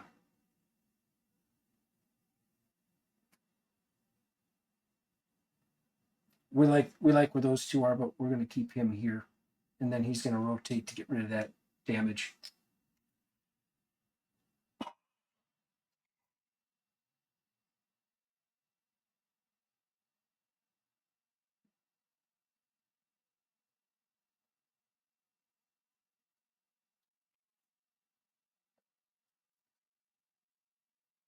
And then I'm going to play because I need this. I need him to start rolling. I do. So he's going to take that damage back, and that reveals his location. So we're just going to do it again. I need to get that. I need to get my combo out.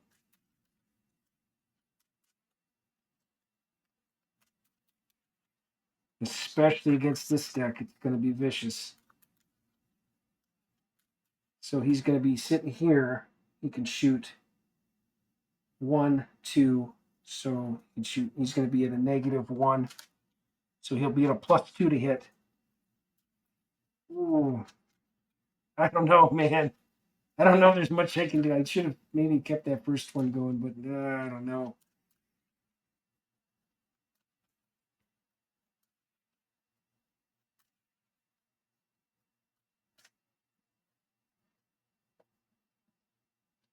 There's 8. Okay, we got our second berserk out. That makes it a little less hairy.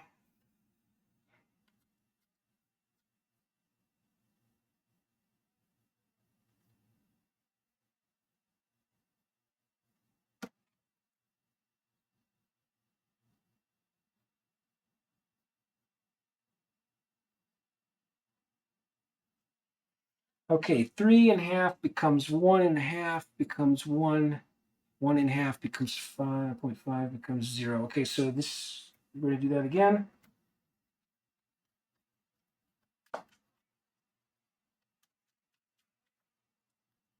And this time he doesn't take damage because that is 0.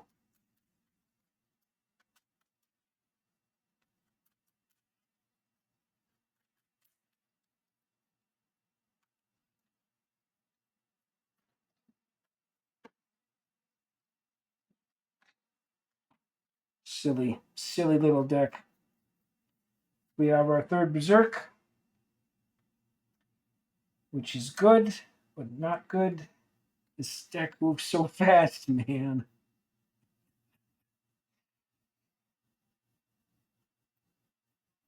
We're going to ready him. Actually, no, we're not going to ready him. Yeah, we are going to ready him. And then we're going to rotate him to take off that damage. Okay. He can shoot me. We're going to play a free combat mastery to add 2. That'll make his bonuses less intense.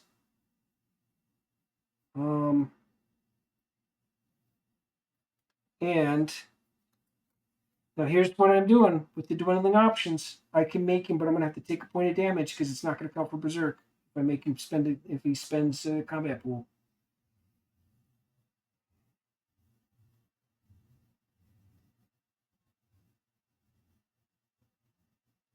I know what that card is, but I shouldn't know what it is. I'm going to hold it because that would be the smart thing to do. So here's what's going to happen with this turn. So he's done there, stays there. He's already finished and the movement's done. Discard and draw. See the movement. We move these guys up here. We move them. We moved him nowhere because it didn't matter because we started playing cards. Discard and draw, not discarding. And 1, 3, 4, and 5. Okay.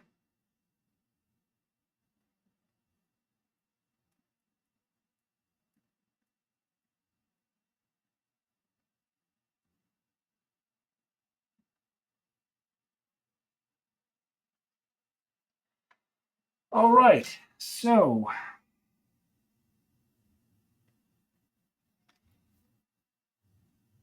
the group at the armory is these 2. This group is up there. So these 2 guys are at the armory. Those 2 guys are up there. Okay, so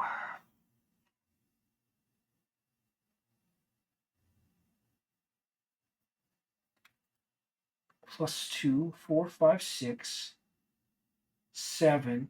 You have to hit an 8 or better to hit.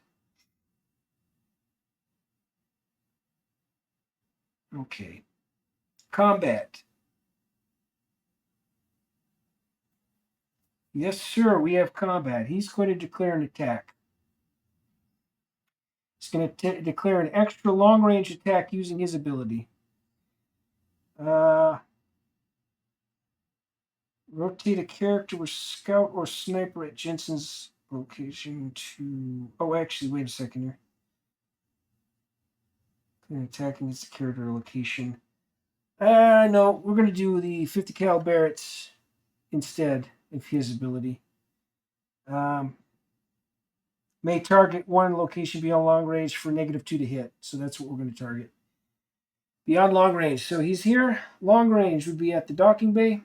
Beyond long range would be at the mothership. So we're targeting him. He has a -2. He has a +1. He has a +2, 3. He's got a +3. So that makes him a +1. We're going to play Fearless. Target one of your characters. This character gains +1 to hit. Also, if he is Brave or Skynet, for each point he reduces his defense not below 0, he gains an additional +1 to hit. So, he has a 3. He has a 4 speed normally. So he has a 4 defense. He's going to reduce his defense down to 0 for a +4, +5, 6, 7, 8. +8, -2. He's a +6. That's what I was saying. This deck holds its own. I probably should have, but I wouldn't have known. And he would have had to get rid of 5 cards randomly. I could have gotten rid of 1. He would have taken damage for each one.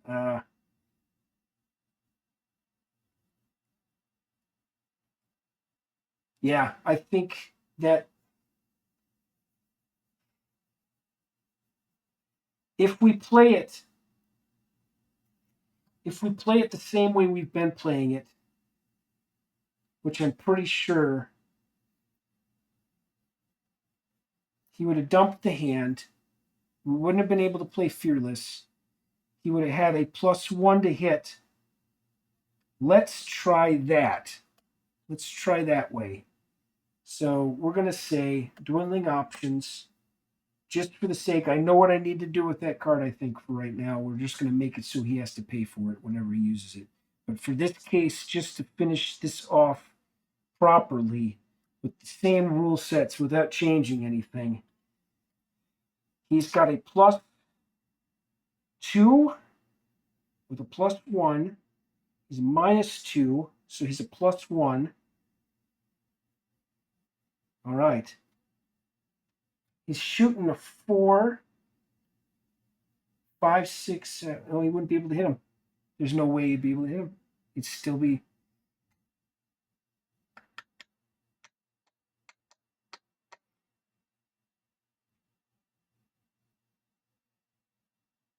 And he's going to come swarming in the next turn. All right, it's fair to say that the Predator's going to win, I think. But this is a tough call, man. I want to get a shot on that Predator. This deck would have worked fine with the dwindling options. That is the problem child. Dwindling options is the problem child for this deck. Everything else is abusive enough. That just puts it way overboard. It just puts it way into a different category. All right, so for the sake of fairness, this deck would beat it with the dwindling options. So we're going to take the dwindling options back. We're going to take my hand back. 4, 5. We're going to play the Fearless, which gives us a +6 to hit the Predator. He's a 4, 5, 6, 7. So I have to roll over a 7 with a +6. I could miss it. This could be a miss. It's not a miss. Armor piercing. Armor piercing rounds gives it +1 damage, and it's not reduced by armor. And then I discard this. Any ammo that's used with this gets discarded. So that gets discarded. But he's got a +1 damage. 13 damage. No armor, so it doesn't matter. He's got a 7, 8, 9. 9. So he's taking 4 points of damage. That's pretty heavy duty. He just got hurt real bad. But he ain't dead yet. Yeah, I think that's what we're going to do. We're just going to we're gonna skip the dwindling options. It just he won.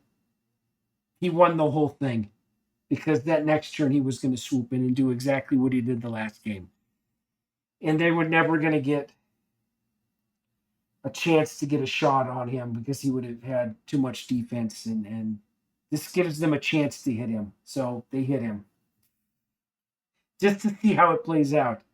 So he was the winner of the whole freaking thing. We're just going to call that, and then this is just to find out if I take that dwindling options card and reduce its effectiveness, whether or not, and it looks like they actually do kind of hold their own if you take the dwindling options out. So okay, so with that we've shot him. That would be an, but he would just target him first, and he would die. Yeah, he would die first.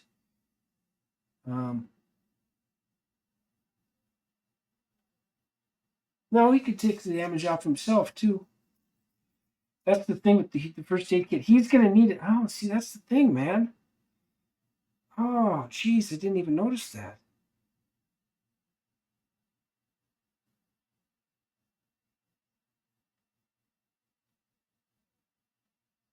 That I gotta look into, but I mean, that's how it plays. I mean, you can use it in combat. His ability you can use in combat. So he basically, if someone gets hit with enough damage to kill them, he just rotates with the first aid kit. That means you have to have a second. That means that he would never win. Even with that, unless he had something like somebody wake up Hicks, he would have to have it in his hand, which he does have it in the hand. So,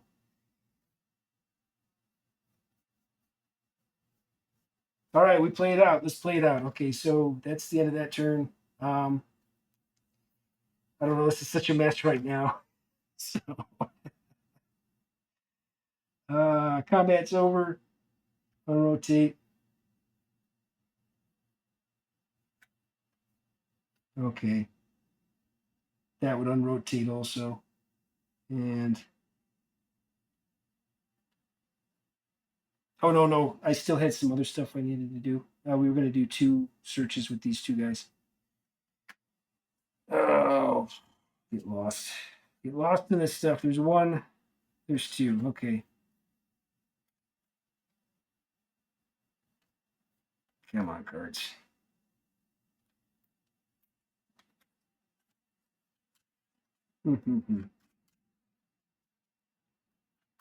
This is one of the reasons why I'm doing this, is for the theory crafting on it. I'm just trying to figure out what exactly I need to do to these decks to kind of even them out. And so these games don't have to be exactly perfect. It's not like I'm running it against another player or anything like that. I can use there's a little bit of flexibility with it. I can generally use mulligans if I need to. Yeah. So, all right. So now we ready. Ready. Okay.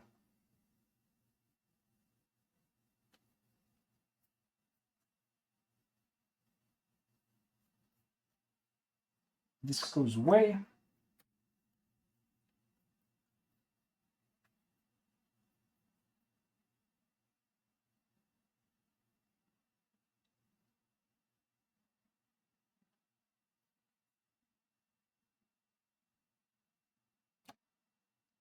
Main corridor.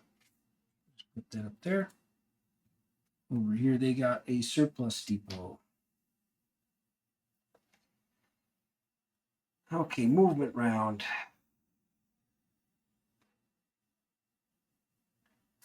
We're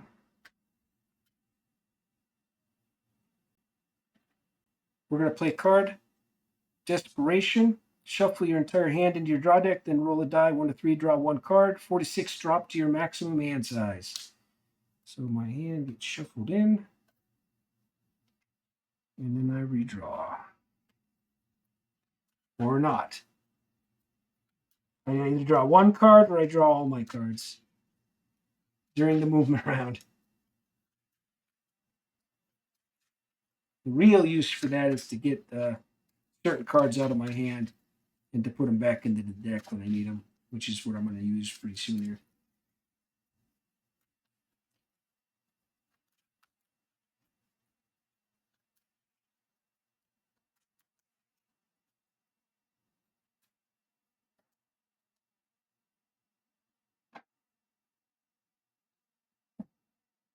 Okay, roll the die.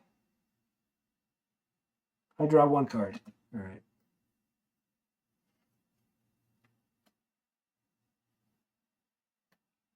That's not a bad idea. We're sitting there. He's got access to the armory.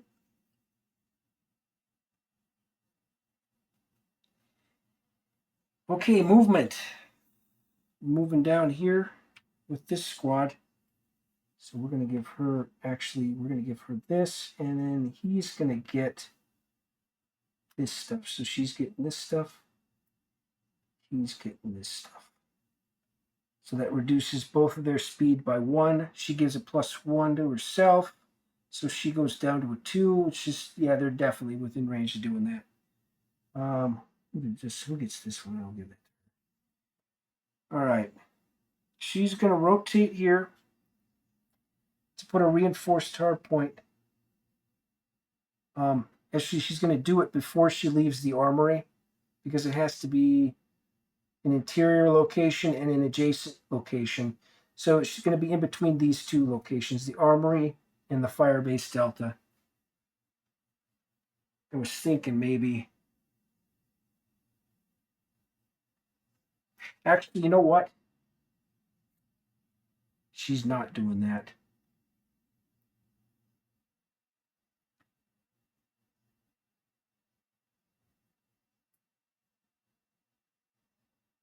Gray's doing that between the sewer and the locked storeroom. So now we have a nice little kill box. I think that's probably the best way to do that. So we can shoot because of the reinforced hardpoint. That's the way that works. Normally barriers you can't shoot for, that's a special barrier. You can shoot through it with your guys and they can't shoot through you. And they can't come through. I can leave and go in any direction, but they can't come in either direction. So we got ourselves a nice little kill box there. We're nice and safe. He has to target this before he can get to us, and it has a strength of 9. So that's that.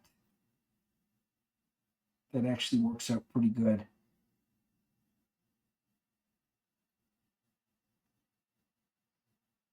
All right.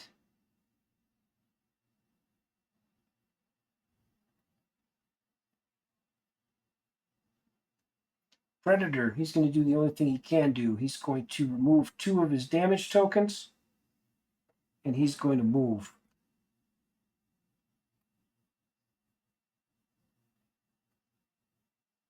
So he's got 2 movement.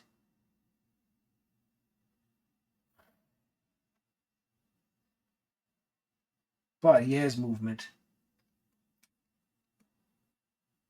Now here's where I am actually going to shuffle up his markers again.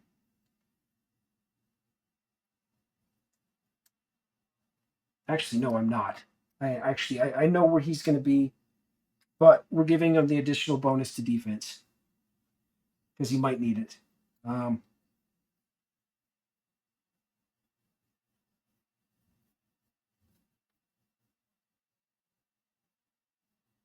Yeah, that's tough. That's tough because now he's blocked this way. He's also blocked if he comes up through the axis space, which is adjacent to the armory. So he can shoot these guys. That might be an option, but he just doesn't have the speed yet. And if they hit me again, it's going to suck. But I can do.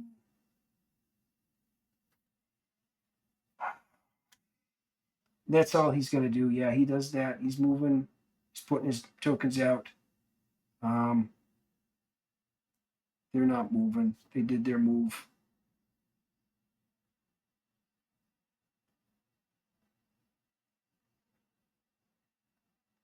Okay, discard and draw. So 1, 2, 3, 4, and 5.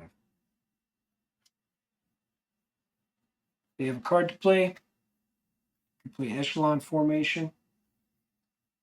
That gives them an additional +1 speed if they're at the same location as the leader, or if they start at the same location as the leader. So far, she's the leader, so she's down here. These guys have a +1 speed. They also get a +1 speed for her, or she does. He doesn't. So he's a 3, and she is now a 4 speed. These guys up here, they get a +1 from her. These guys get a +1 from her. So he's a 4, 4, 4, and he's a 2. And if she were to move up there, these guys would be 5s. So that's where it starts getting icky. Yeah.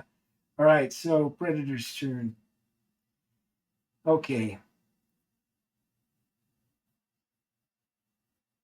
I'm going to ditch those 4. 1, 2, 3, 4, 5, 6, 7, 8. All right. He's going to do somebody wake up Hicks. He's going to rotate to get rid of the rest of the damage off of him. We're going to do a second chance to grab that somebody wake up Hicks. He's going to play it again. He's going to unrotate.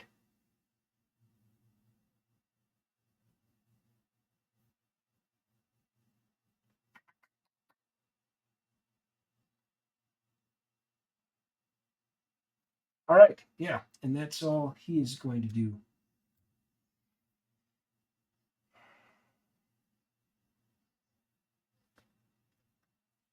Actually, no, he's going to do one more thing. He's going to grab that somebody wake up Hicks again with the second one of those for free and just keep it in his hand. All right.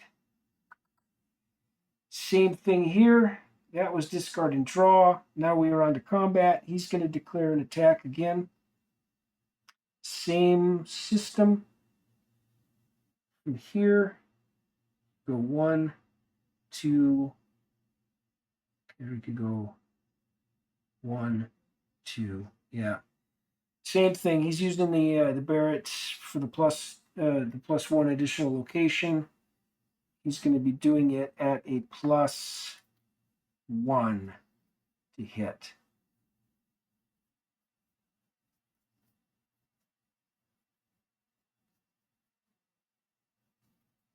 All right, +1 to hit. He just has a 4, 5, 6. Now he has to choose which one he's hitting. Actually, no, he doesn't because he rotated to heal. He revealed his location right there.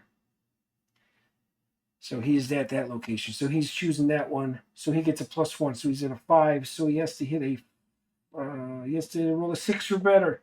So he's got a +1. And he misses. All right.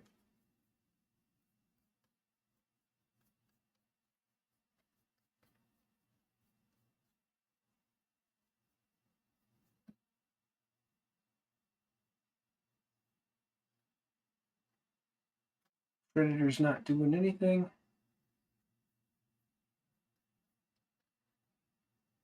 Maybe he should stay there and let them. Nah, they're just going to keep shooting him and taking pot shots. It's a stalemate at this point, at the very least.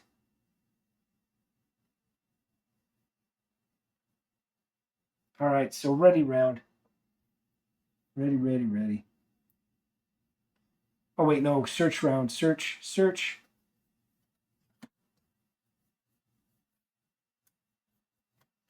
One of those, one of those.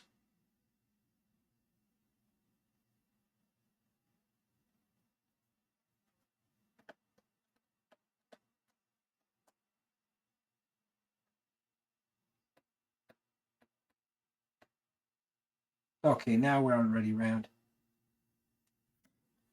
So, ready and ready.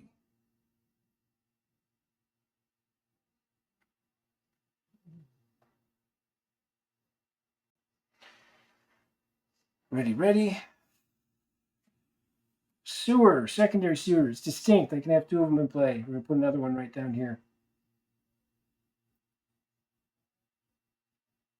And that is, in fact, adjacent to all locations. Oh, that could be bad.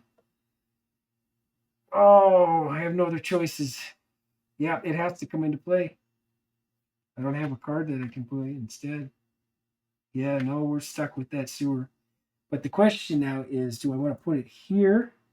But then he's going to have easy access. Is easy access to this group or easy access to this group? So yeah, we're going to put it there, and then we're gonna do the predator's central location. I will just put that up here. I have to remember those central locations actually kind of connect to each other. So she's got 4 movement. He's got 3 movement. They're going to go 1, 2, 3. They're moving up here. And they can move past that to get the heck out of Dodge down here. So now everybody's packed up in that little location up there.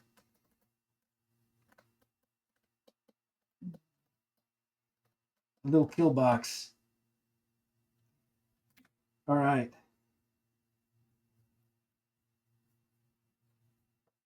The predator.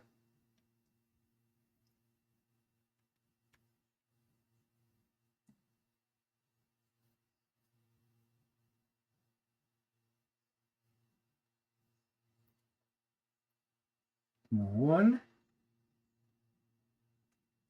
two,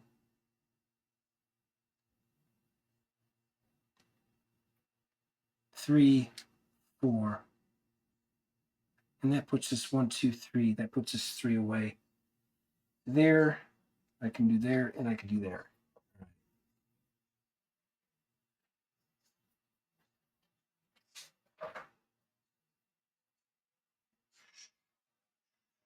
I forgot to ditch that during my turn.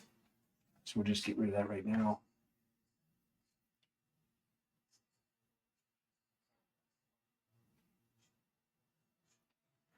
Okay, discard and draw.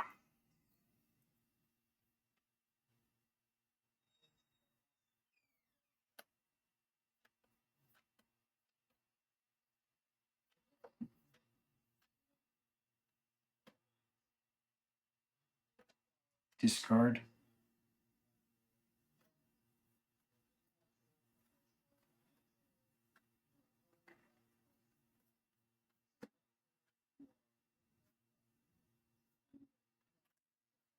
We're going to play a unit deployment and immediately discard that one. One of them plays, the other one discards. I'm sorry, echelon formation, not a unit deployment. Echelon formation. I have a unit. I was looking at unit deployment. That's what I was looking at.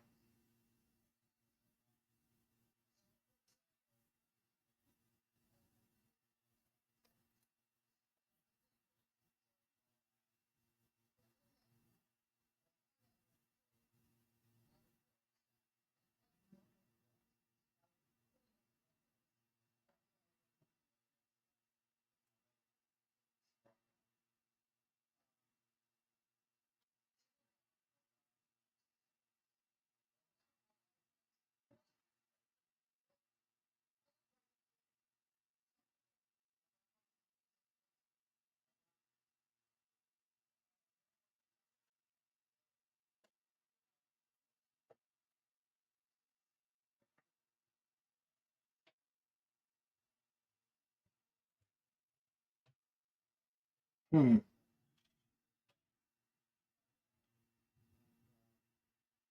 Yeah, no, we're done. We're done for the turn. All right, Predator.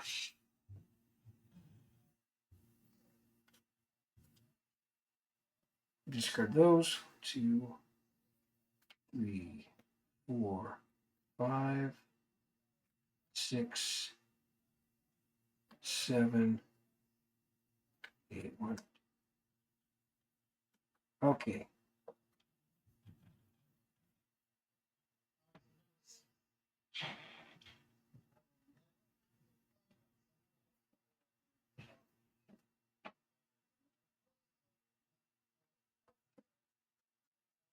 We'll play a combat mastery just to pump up his defense.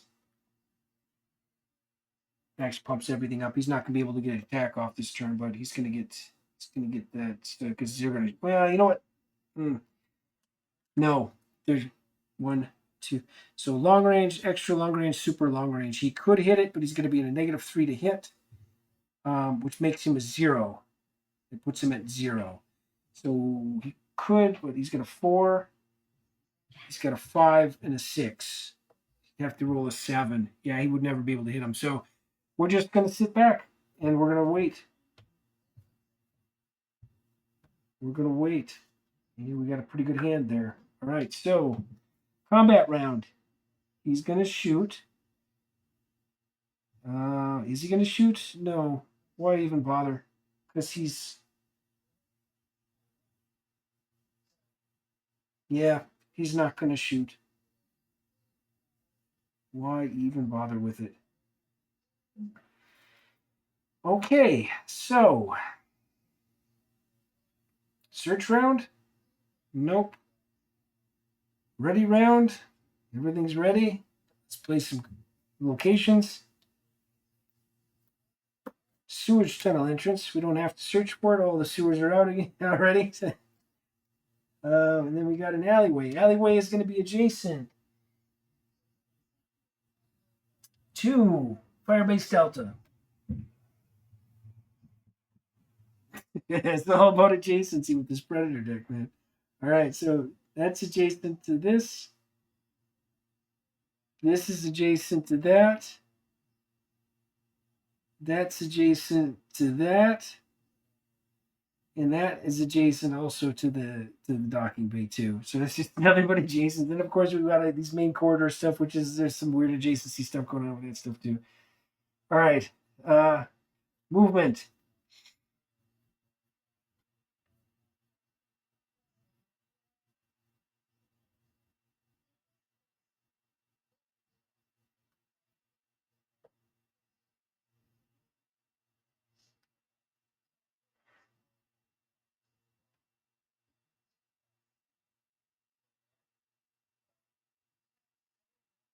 Here's where the chess game comes in.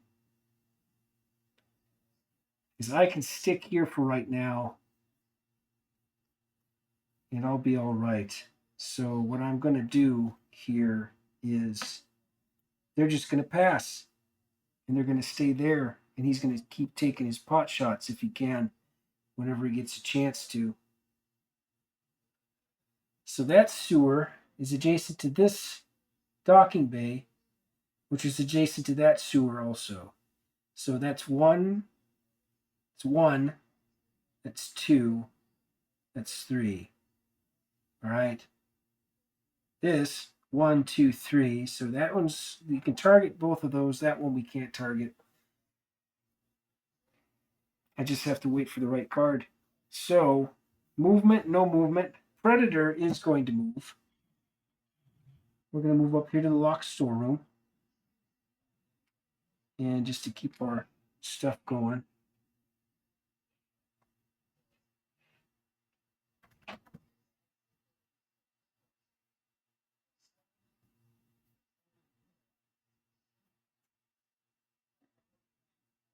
Okay. He's going to play both of his combat masteries.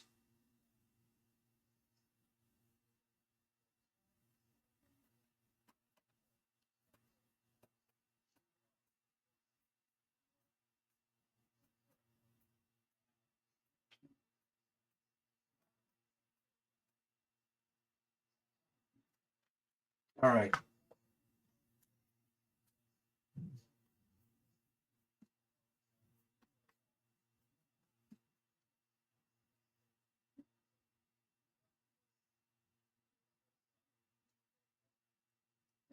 Okay, so that was movement. Now we are at discard and draw.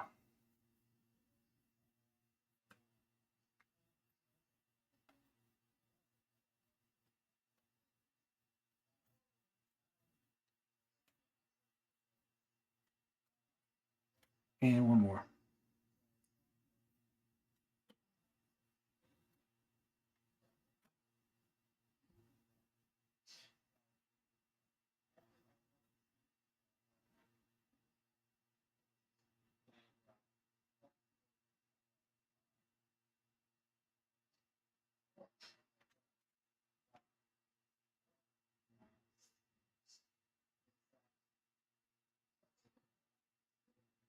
All right, so discard happens before draw.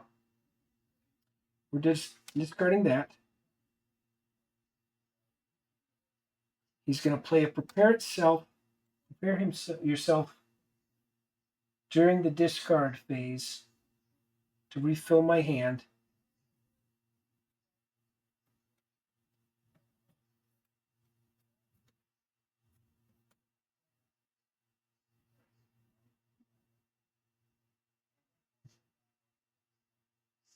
He's going to discard those also and play another prepare yourself to draw 4 more. 2, 3, 4.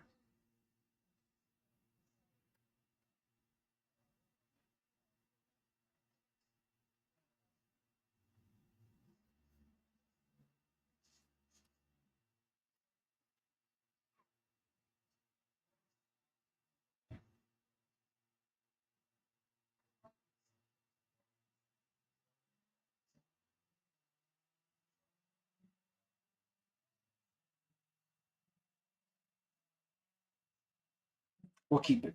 We'll keep it. All right, so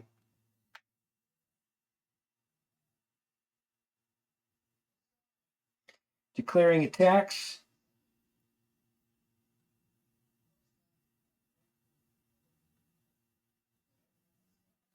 Uzi do long range? Yes. 7 damage. Long range 7. Doesn't do anything to him, so that's not going to help. He can declare an attack with an AR-18. He, of course, is going to declare an attack. He's going to buff him. And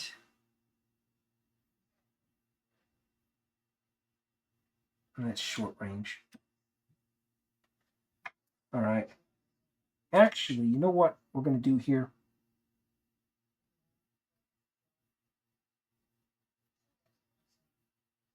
No. Why am I attacking? He's a 4, 5, 6, 7, 8. No, I can't hit him. It's no use even attacking. So we're not even going to bother attacking. And we're going to have to suck this up because those combat masteries are brutal. All right, so he is going to do an attack. He can't attack them, so he's attacking this reinforced hardpoint in front of him.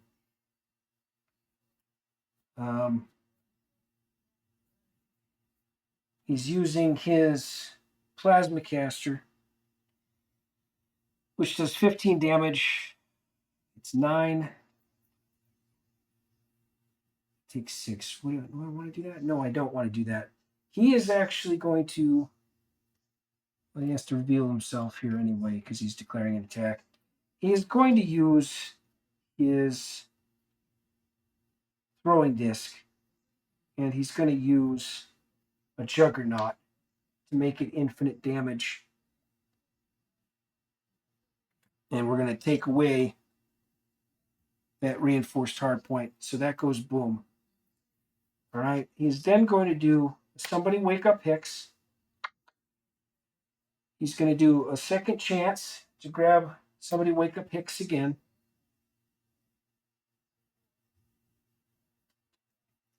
He's going to declare another attack. This time it's going to be against Jensen. He's going to somebody wake up Hicks. And he's going to target Major Wiggs. And he's going to use Juggernaut on both. So he doesn't even have to bother rolling. Boom. Boom. 2 guys just died. Boom. And boom. Yeah. These guys had a chance, man. They drew blood. But now it's death time. Oh boy, that sucks. Okay, so that's the end of that. That's about all he can do left. All right. Predator's doing what Predator does.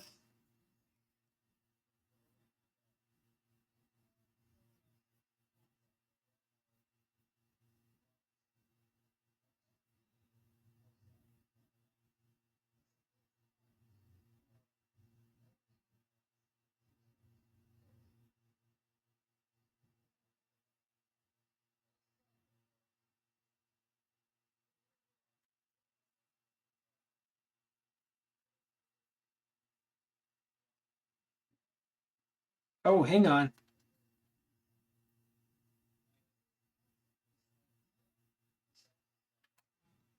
I had that in my hand. So they would have only been able to kill one of these guys because he would have. Okay, so how this would have worked? Reinforced hardpoint would have taken it. Well, he would have taken infinite damage.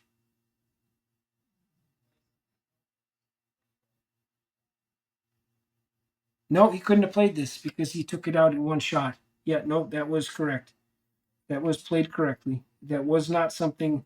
So if it had stayed in the game with at least one hit point left, I could have used reinforced structure, which would have it would have removed all its damage tokens, and its barrier rating is increased by +2.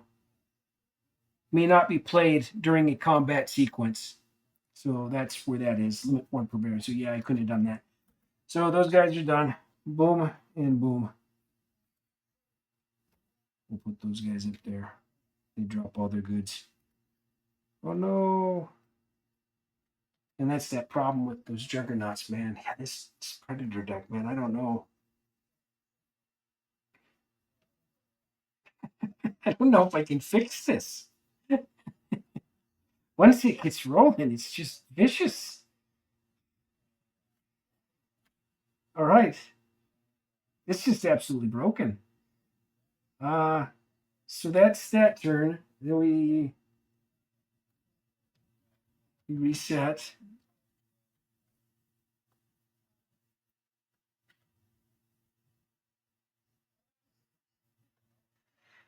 Okay.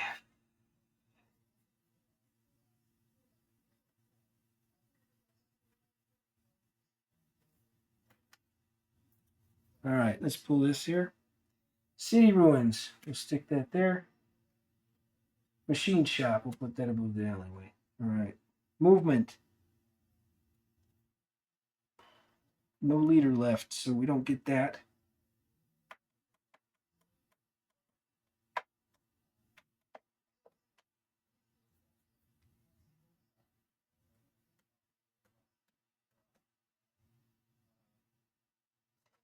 Yeah, we are going to do some moving here.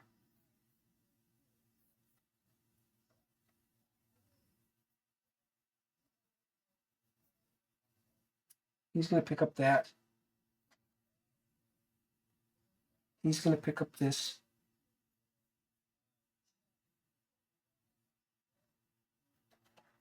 Pick up this. He's going to pick up this.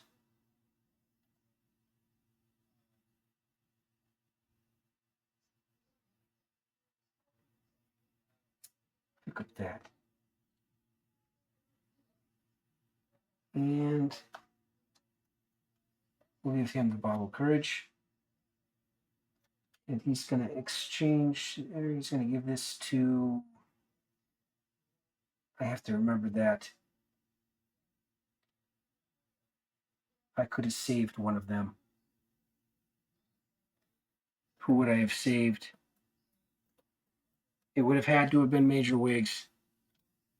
Yep, I'm gonna remember I did that. Okay, so she's still in the game. She's got that. She's got the ER-18, but they are moving stuff around. Yeah, no, I could have saved her, so we're bringing her back in because I got to remember Garston. He can take that. I got to remember that he can only kill. He has to kill multiples. He has to do it twice. So, okay, so he has to have an additional. That gives them a chance. That gives them a fighting chance. All right. Which means I would have gotten an extra card. Boom. Oh, which I have. I wish I have already. No, what I was gonna. Okay, so yeah, we were doing the movement phase. We're doing the movement, not to draw, discard it. So movement for this guy here. He's moving. He's going to do an Overwatch and an attack, and he's going to. Now that we know that, yes, we are going to do that. He's going to do the Overwatch during the movement with plus. Okay, so he's shooting at Wigs. He hits. Karsten uses his thing to save her. So she's saved. Overwatch is done. He's moving away.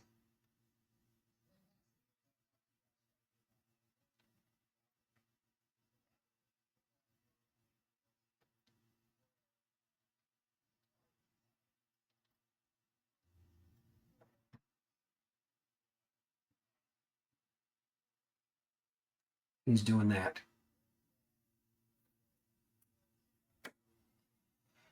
Okay, so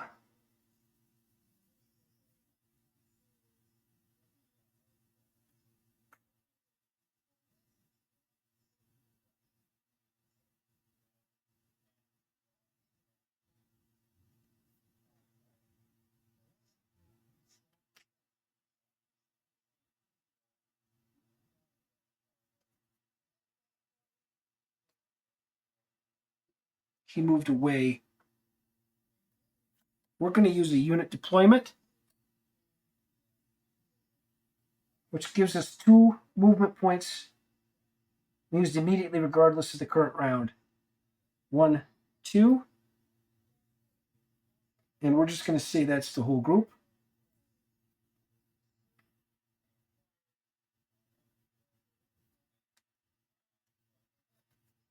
And we're going to have another unit deployment, or we're going to move another partial group here. We're going to move him and him. They're going to be our rifle team. They're moving into this location here.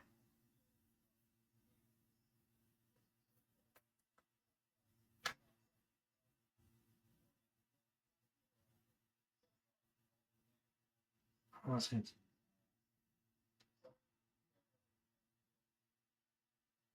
She doesn't have sniper. He's the only one that has sniper, but that's okay. He'll go with the rifle team. We're going to make him go. Yeah, he's going with the rifle team.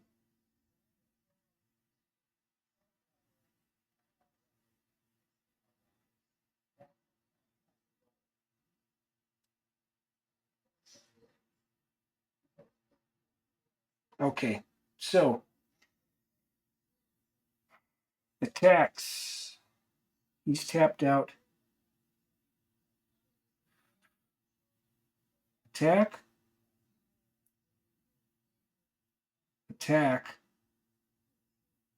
I don't know if this is going to do much good. He only does 8 damage. I can hit him for 1 point. I can hit him for 1 point. It's definitely worthwhile. All right, so he's doing an attack.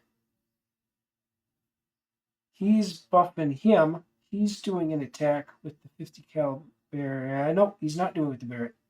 He's going to use the phase plasma charge, which he gets +2 for that also. And then Garston is going to do a phase plasma charge also. So we're gonna take our shot here and hope we can hit this guy. Oh wait, we're not on attack. Why am I thinking we're on attack? We're not on attack. We just did movement after their movement.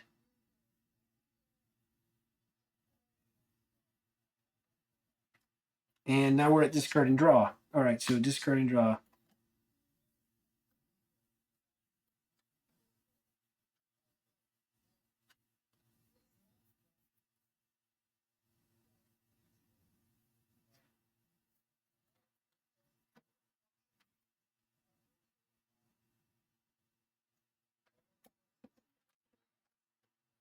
There's 3.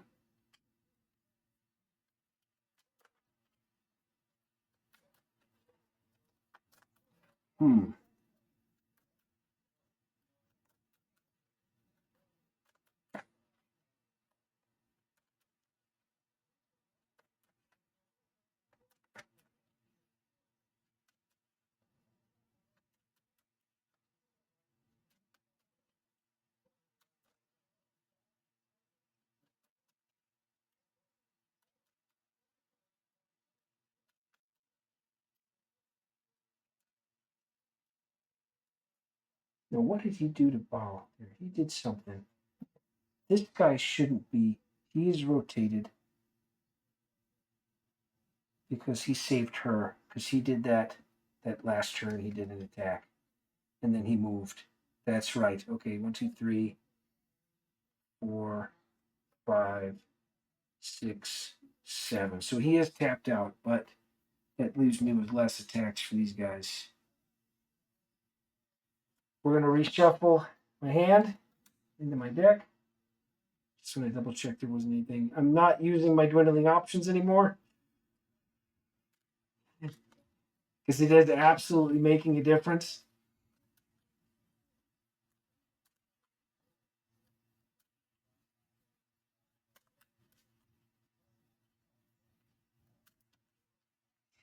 Now, if I keep it in, I might make a ruling for this where you can spend the combat pool up to however many it is for your opponent's hand size, and he doesn't take the damage due to the berserks.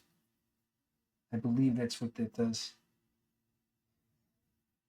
We're going to say that it's not him playing it, but the player playing it, or something like that, and just kind of make it so that because the other ones are pretty specific as to, well, I guess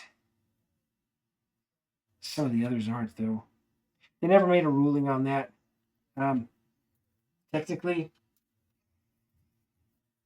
we just make a ruling on it where he can pay, but he doesn't have to take the damage or something like that. Or I could just take it out and put something else in. That's probably what I'm going to do is just take it out and put something else in.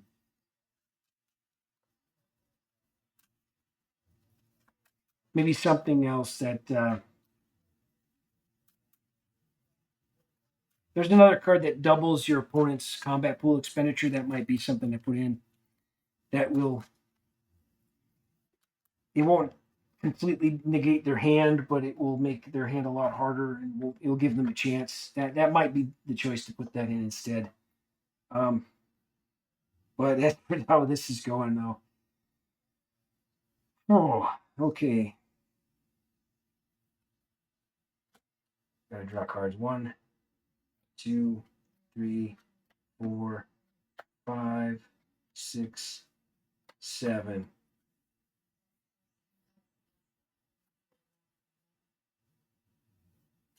He's gonna pay 0 for combat mastery to buff up his defense.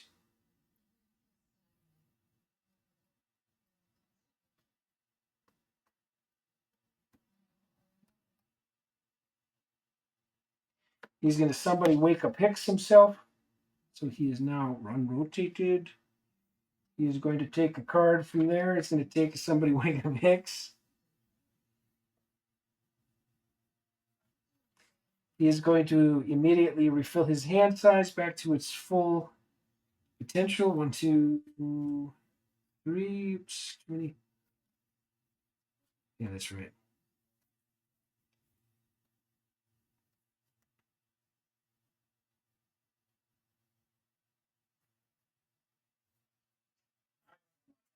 Okay, so that's discard and draw. We made a mistake here now because that hand's changed. Oh, man, I gotta remember that hand change. He still might have a chance here. He still might have a chance. So, okay. He's rotated out, which means whoever else is they're going to die now. All right, we are on declarations. There's going to be a declaration here. There's going to be a declaration here. There's going to be a declaration here, and this guy's going to pump him for his declaration. So 1, 2, 3. Private Gray is reducing his defense.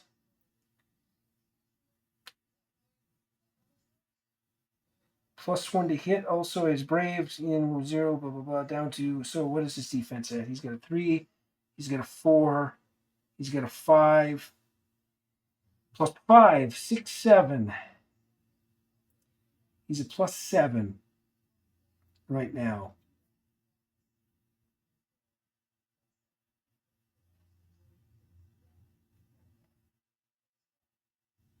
Okay, and then we're going to play a Desperation to shuffle my entire hand into my draw deck and then roll a die.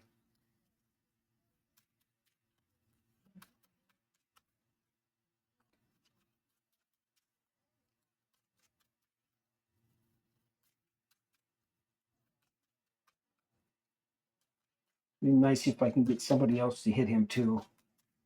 And 5, 6, 7. That's a crazy card, man. So he's got a 5, 6, 7, and now I roll a die. 3. You draw 1 card. And that doesn't help me at all. That's fine though. That was literally desperation. So, okay, so he's going to declare an attack 2. He's going to somebody wake up Hicks to declare a second attack. He's attacking him. He's attacking her. Um,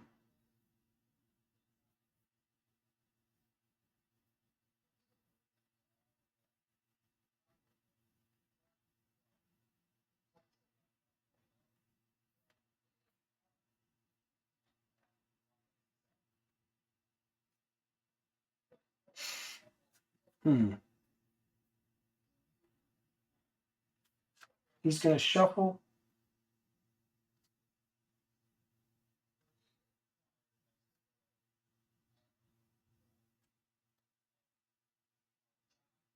Actually, he's going to do this first. 6, 7. Then he's going to shuffle his hand because he didn't get anything I was looking for. Which is another somebody wake up Hicks. Or one of my second chances. So I can pull my somebody wake up Hicks out again. That's what he's got 2 attacks now. He's got 2 attacks going. He wants a third one. We're gonna try to finish this off. The versatility of this deck is just unbelievable. For pulling out for one character, it is absurd. 1, 2, 3, 4, 5, 6, 7. All right.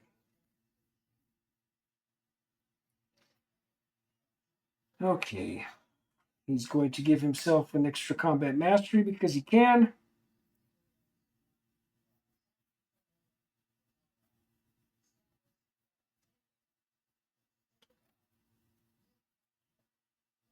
And that is it. All right, so that made it actually tougher. So he's got a 4, 5, 6, 7, 8. 9. So we have to hit a 10 or better.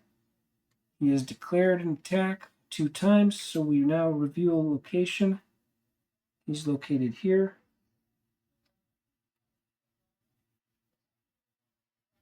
And I'm pretty sure, just for schmicks and schniddles, I was in the wrong spot with these guys. I attacked this one, so all of my attacks would fizzle. But let's just say, for posterity's sake, that I actually did have him where I wanted him. I forgot where it was. And we're gonna give him a chance. We're gonna give him a chance to take him down, because this is pretty much going to be the end of the game after this anyway. He's going to be taking out 1, 2 of the big shots. That leaves these 3 left. They're not going to be able to do much. He's still going to be able to give nobody a bonus, but he can still resurrect somebody every turn. But it's just stalling out the inevitable at that point. Also, we're kind of coming up on time here, so all right. We'll start with the Predator first.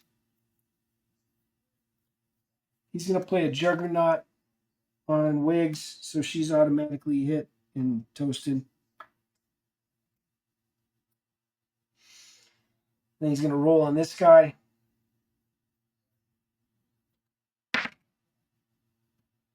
2, 3, 4. 3, 4, 5. Oh, he missed him. So, yeah. Juggernaut only works for 1 attack, by the way. That's why that doesn't carry through. These last for the whole turn, but Juggernaut, that only lasts for 1 attack. And you get to choose which one during the attack. So you can use either this +2 or you can use that plus infinity, and you're going to use the plus infinity because of the berserks. So, okay, so he missed him. So that's good for them, I guess. Then we have, let's do him first. He is just a static. He's missed. He's going to miss 4, 5, 6, 7, 8, 9. Yeah, he can't. He can't hit him. The only one that can possibly hit him is Private Gray, and he is rolling at a 5, 6, 7.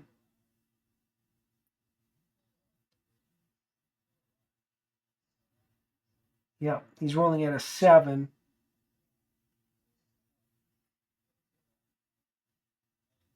He has to roll a 4 or greater. This got interesting. All right. So Fearless went off. Phase Plasma Charge. 1, 2, or 3 to hit while using it. He didn't throw that. So, and he does have Demolitions. Owner has Demolitions. Discard this item at the end of combat.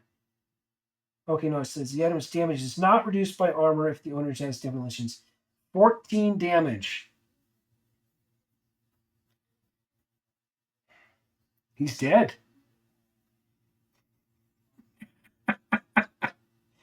Am I doing this right? Did I count that right? 7. And another 7, which would make him 0 hit points. He's dead. Yeah, Phase Plasma Charge just took out the Terminator Predator. Oh, dude. Okay, yes. We got to change that card. Because this actually gives them a chance, man. Oh, man. This is a vicious stack. I might keep that as is because something's got to take down the Predator, and this can take down the Predator. Everything else that's been coming up against it has just not been doing very well. But that dwindling options, man, I got to take that out. That card's got to come out. Something's got to change with that. Anyway, all right. So surprise, shocking, but not shocking victory. The Predator technically took the whole fucking thing because he would have just swept through. If we just let him keep using dwindling options, these guys wouldn't have had a chance because they needed that Fearless to get a hit. If they didn't have the Fearless, they never would have got a hit because those combat masteries are just brutal. But yeah, they're not invincible though. So there. Let that be. Let that be the case. We got ourselves the tie. At least that's what I'm calling it. I don't know what the heck it is, but it's kind of like a tie. So we got that going for us again. Anyway, yeah, thanks. I'm out of here. I'm gonna call this one. Anybody who's watching this thing all the way through, I salute me because this can't be that entertaining to keep watching this, whatever this was. Anyway, so yeah, there we go. I'm done with this. That was it. That was the last game.